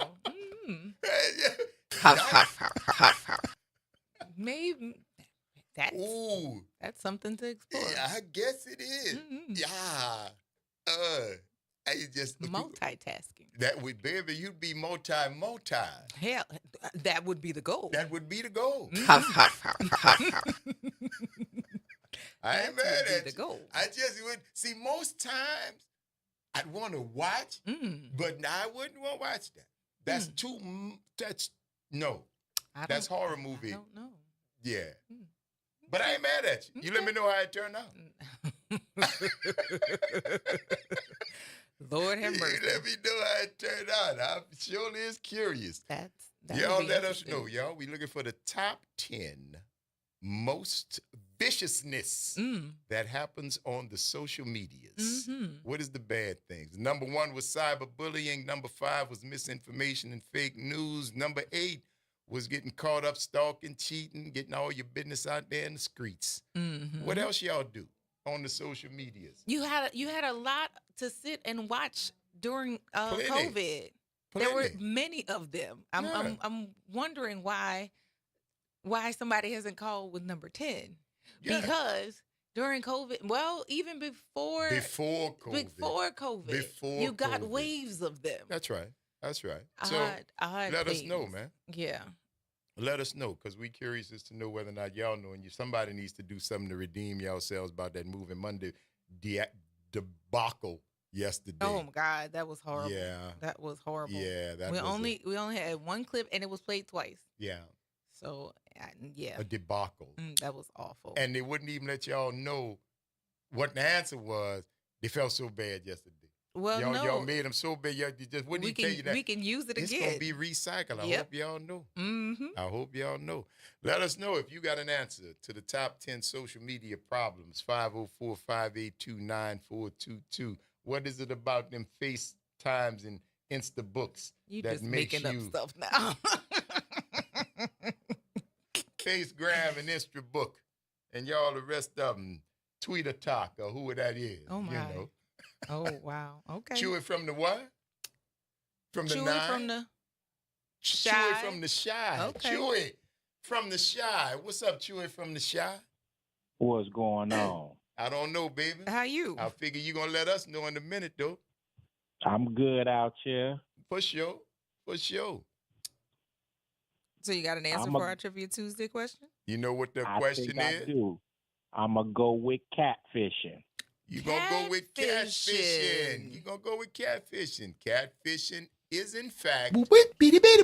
It is a bonus It answer. is a bonus. Yes. It is a bonus. Absolutely. Get Didn't make the outta top here. 10, but it did make the bonus list, so you, sir, are kind of correct. I can live with that. There you go. Thank you for calling, Chewy. You keep listening here. Yes, sir. All Will right. do. For Have sure. a good one. Later. Chewy from the Shy, baby. I keep telling y'all, we international worldwide. All that I do could be cross the street. All right. But Chewy from the Shy. Because, he might not be in Chicago. Correct. If you're from, Chewy from the Shy, you don't necessarily have to be physically in the Shy. in Chicago right now. Okay, So there you go. fair. There you go. So catfishing also happens in the DMs as well. People like when social media or people first started getting on Facebook. I think I opened my Facebook account when I was teaching my first year teaching. And it had been around, I think, the year before, because only college students could get Facebook accounts when it first started. So if you had a college email, something.edu. So then the next year is when they opened it. And I was at St. Peter Claver when I had my my Facebook account. But like people used to try and sell you stuff through your direct messaging, or people were trying to connect with you because they hadn't seen you, in a certain amount of time or whatever. And people started reconnecting on Facebook. But the catfishing would happen, like where you see people trying to solicit partners or like kind of duping you into buying stuff. So all of that that was going through, that started early on when Facebook, like people started getting on Facebook. See, I've seen that show, Catfish, and I'm too cynical to watch it, cause, and I know this, people stupid, and I know that, but the level of stupid that I see in Catfish, and sometimes I feel bad because I guess folks just be lonely. So many people out here just so lonely. I swear, with everything that's got on, because I'm like, you have got to be, who over there? I'm looking at her. She's getting you right now. Oh, man. She's getting you right now. I'm looking at her right now. Yeah, hurry up. See if you can move it before she writing. We be looking out for the meter ladies. Don't write it yet, meter lady. But yeah, I was saying that so many people just are lonely, man, because I watched that Catfish and dealio, right? And I guess looking for love or wanting to have somebody in your life or anything along those lines go into that you're being a prime person to be catfished, if I'm saying that the right way. You are being catfished because I guess you're lonely. They send you a picture, they send you whatever, and you fall in love. But see, that's the thing where I talk about it has to be loneliness, because come on, baby, I don't know you. I've never seen you. I'm not sending you any money. I'm not doing any. No, if your children is hungry, send me your address. I'll bring you some food. But I'm not sending you no cash money. I'm not sending you no plane tickets because you really want to meet me because you think I might be your soul mate or the man of your dreams. All right, well, you got a car? Yeah, we'll drive here. I'll meet you there. You understand? I'm not going through it. And again, I think it may just be me. I'm cynical. And I'm trusting, but I don't give that easily. So especially through an impersonal piece of metal that I'm pressing on that I've never seen a piece of flesh to press. Never. But I'm sending you thousands, in some cases, thousands of dollars. And you've got a picture and a phone call, and I told you come meet me somewhere, and then something came up and you can't meet me, but I need another $1,000 because of the thing I couldn't meet you. And then at the end you find out that it wasn't real. And or somebody who is real that was like, oh, I didn't like him, I didn't like her, I was just taking their money because their money was out there. Okay. And I've seen the people do that. I'm like, number one, I couldn't live like that, just being that type of vampire, that type of sycophant. But I know people who feel like you never give a sucker even break. You never give a sucker even break. And people believe that. If you are foolish enough, and they've said that. I told him what he wanted to hear. I told her what she wanted to hear. If she was foolish enough to go for it, then what you gonna do? I ain't never seen nobody. I never laid hand on him, couldn't touch him. But you're sending them thousands of dollars. And worse than the thousands of dollars, you're getting emotionally all screwed up into it. You got emotions involved. You all in love and whatnot, whatever. I don't know. Well, the key component of what you're talking about is loneliness. Loneliness, And man. so, People lonely, and I respect that. I get it. The unfortunate reality is that the more people become more comfortable and dependent on computers and phones and means of non-person to person contact, that will continue to happen until people actually start interacting with each other again, like consistently. Yeah, but that was going on before the pandemic, though, right? Wasn't catfishing? Yeah. Oh, for sure. Yes, absolutely. I said it started that I knew of, like when Facebook, or well, at least I know it started happening in larger occurrences when Facebook first kind of started, because people were using that as a means of conning people. I mean, it was easier for you to reach multiple people via social media. So good luck, yeah, y'all. for sure. It's the Front Porch, WBOK, 12:30 a.m. What New Orleans is talking about all day long. Stick and stay. Y'all don't go nowhere. We're gonna see you on the other side of the break.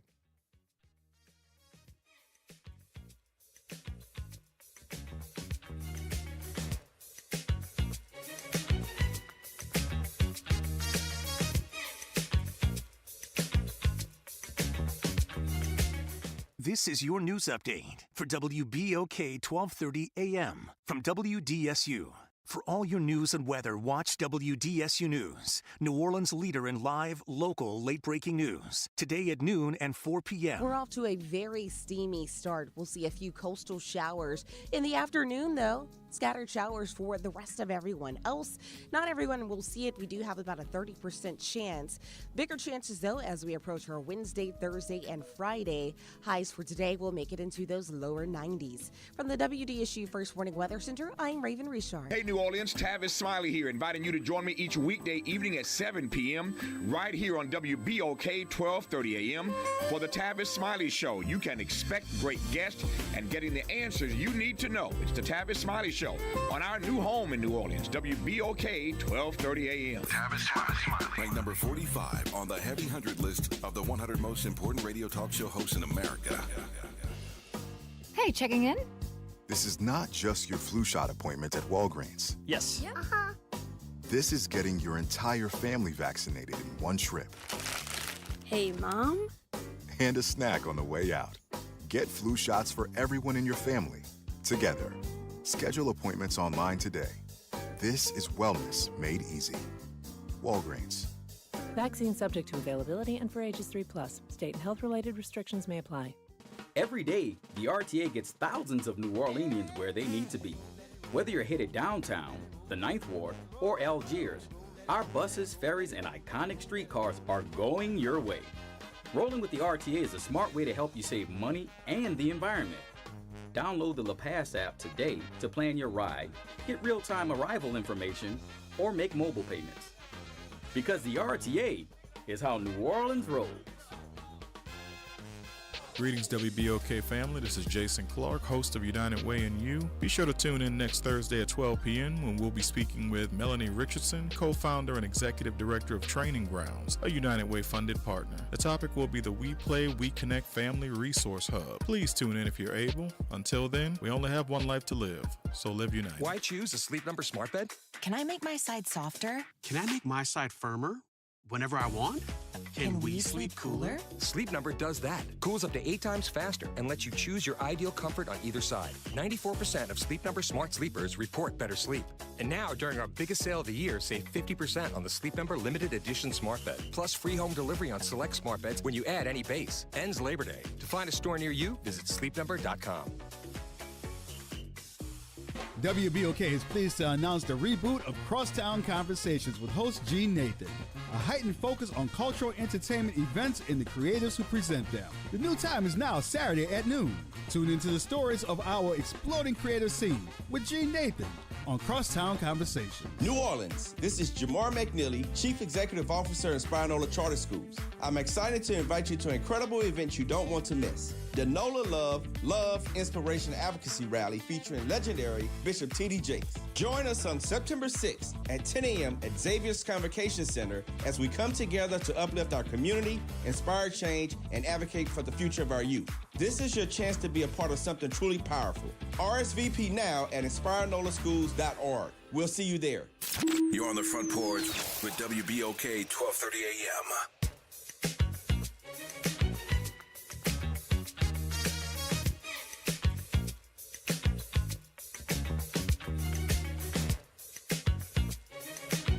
Welcome back, y'all. It's the Front Porch, WBOK 1230 AM. What New Orleans is talking about. All day long. I'm your host, Graylin Bryant Banks. And I'm your host, Kimber White Dupree. Good morning, y'all. Brother Jared, Brother Nyron on the other side of the glass. Y'all right here bringing it to you on this Trivia Tuesday.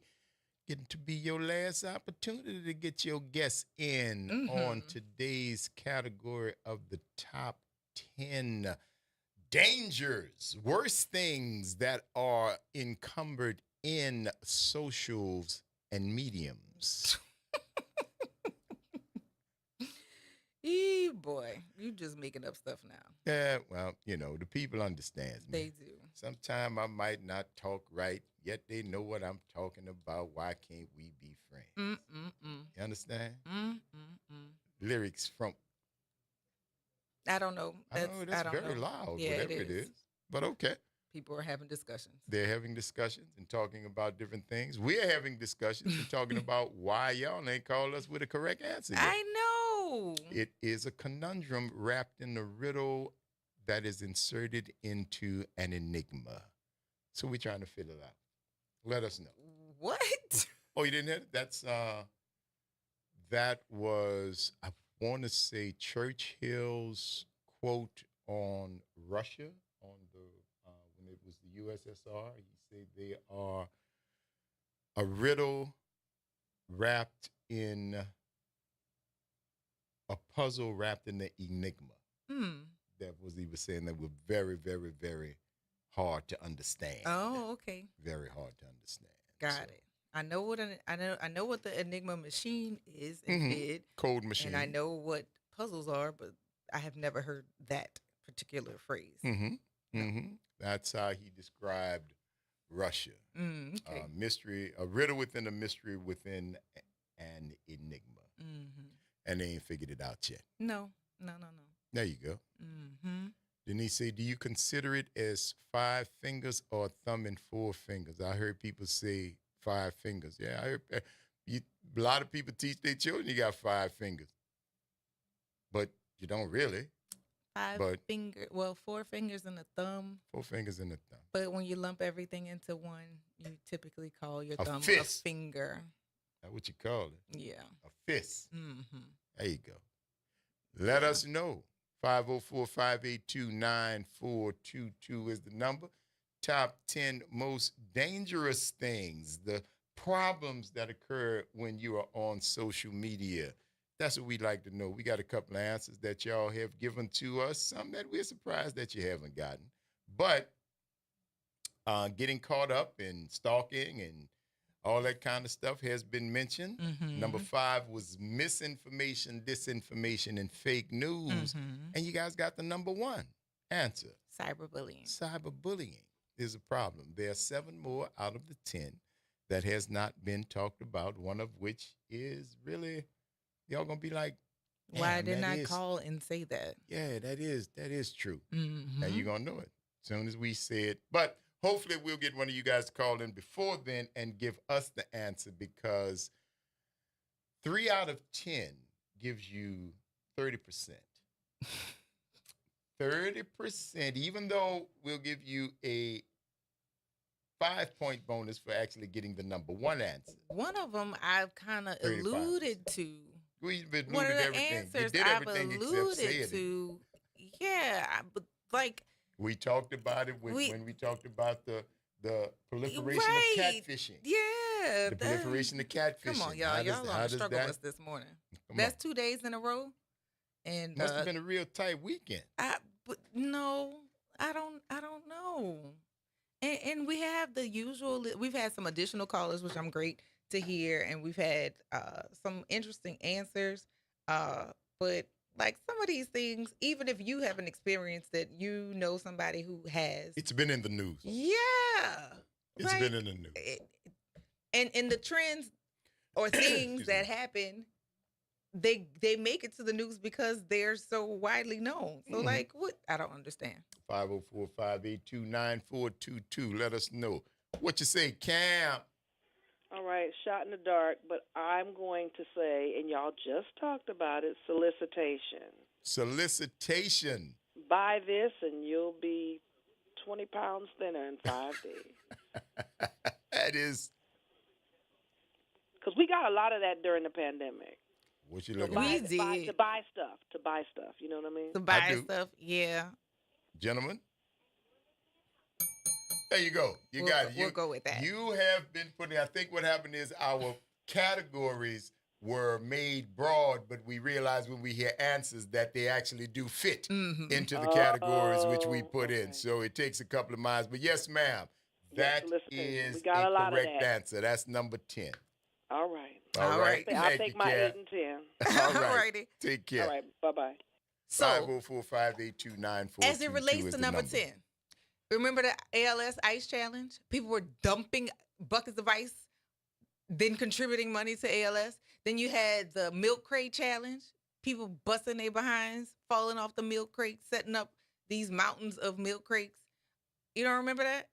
Oh, absolutely. I was waiting for you to get to the one where they were setting their chests on fire. The cinnamon challenge. Because I saw that. The kids drink it or trying to ingest a spoonful of cinnamon. Then there was something else where the kids were like pressing on their chests or some weird stuff. And like, I think somebody ended up dying from that. You know what's coming? Russian roulette. No, Father. Hey, Geraldine, how you doing? Good morning, people. Good morning. How are you? I'm well. Good. What you got for us, Identity theft. Say again. Identity theft. Identity theft. I think that one was an honorable mention bonus. Did not make the top 10, though. But hold on. We're going to give you a little sound. Okay. Boop, beady, beady, boop. There you go. There you go. And we got a smile out you. So our job here is done. Thank you, Geraldine. And a laugh. I love it. There Yes, you go. indeed. Talk to you later, honey. Thank you. Keep listening. Yes, indeed. You got to love that. Well, kids, less than 60 seconds. Gonna give them the list? Let's go. Let's go with Here we go. You guys got the top one. You got number 1, which was...